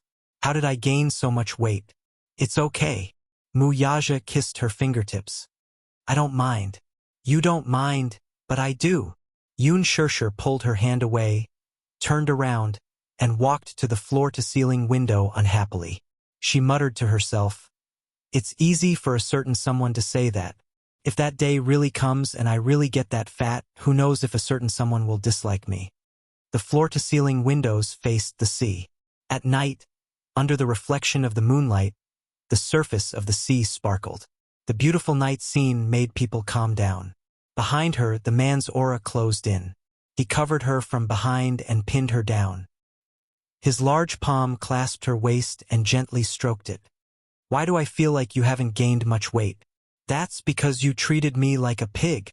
When the time comes and you don't have enough food to eat at the end of the year, you can sell me for a high price." When Muyaja heard this, he couldn't help but be amused by her description.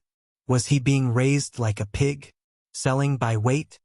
"I, Muyaja, am not down to the point of selling pork." "Ha!" Yoon Shirshir wanted to turn around but was pinned down by him. She muttered, "Hey, don't press on me. You're so heavy. The sea view is so beautiful. Haven't you always wanted to see the sea?" As he said this, his large palm clasped her waist and lifted up a corner of her skirt. In the end, she was carried to the bed and had sex with him.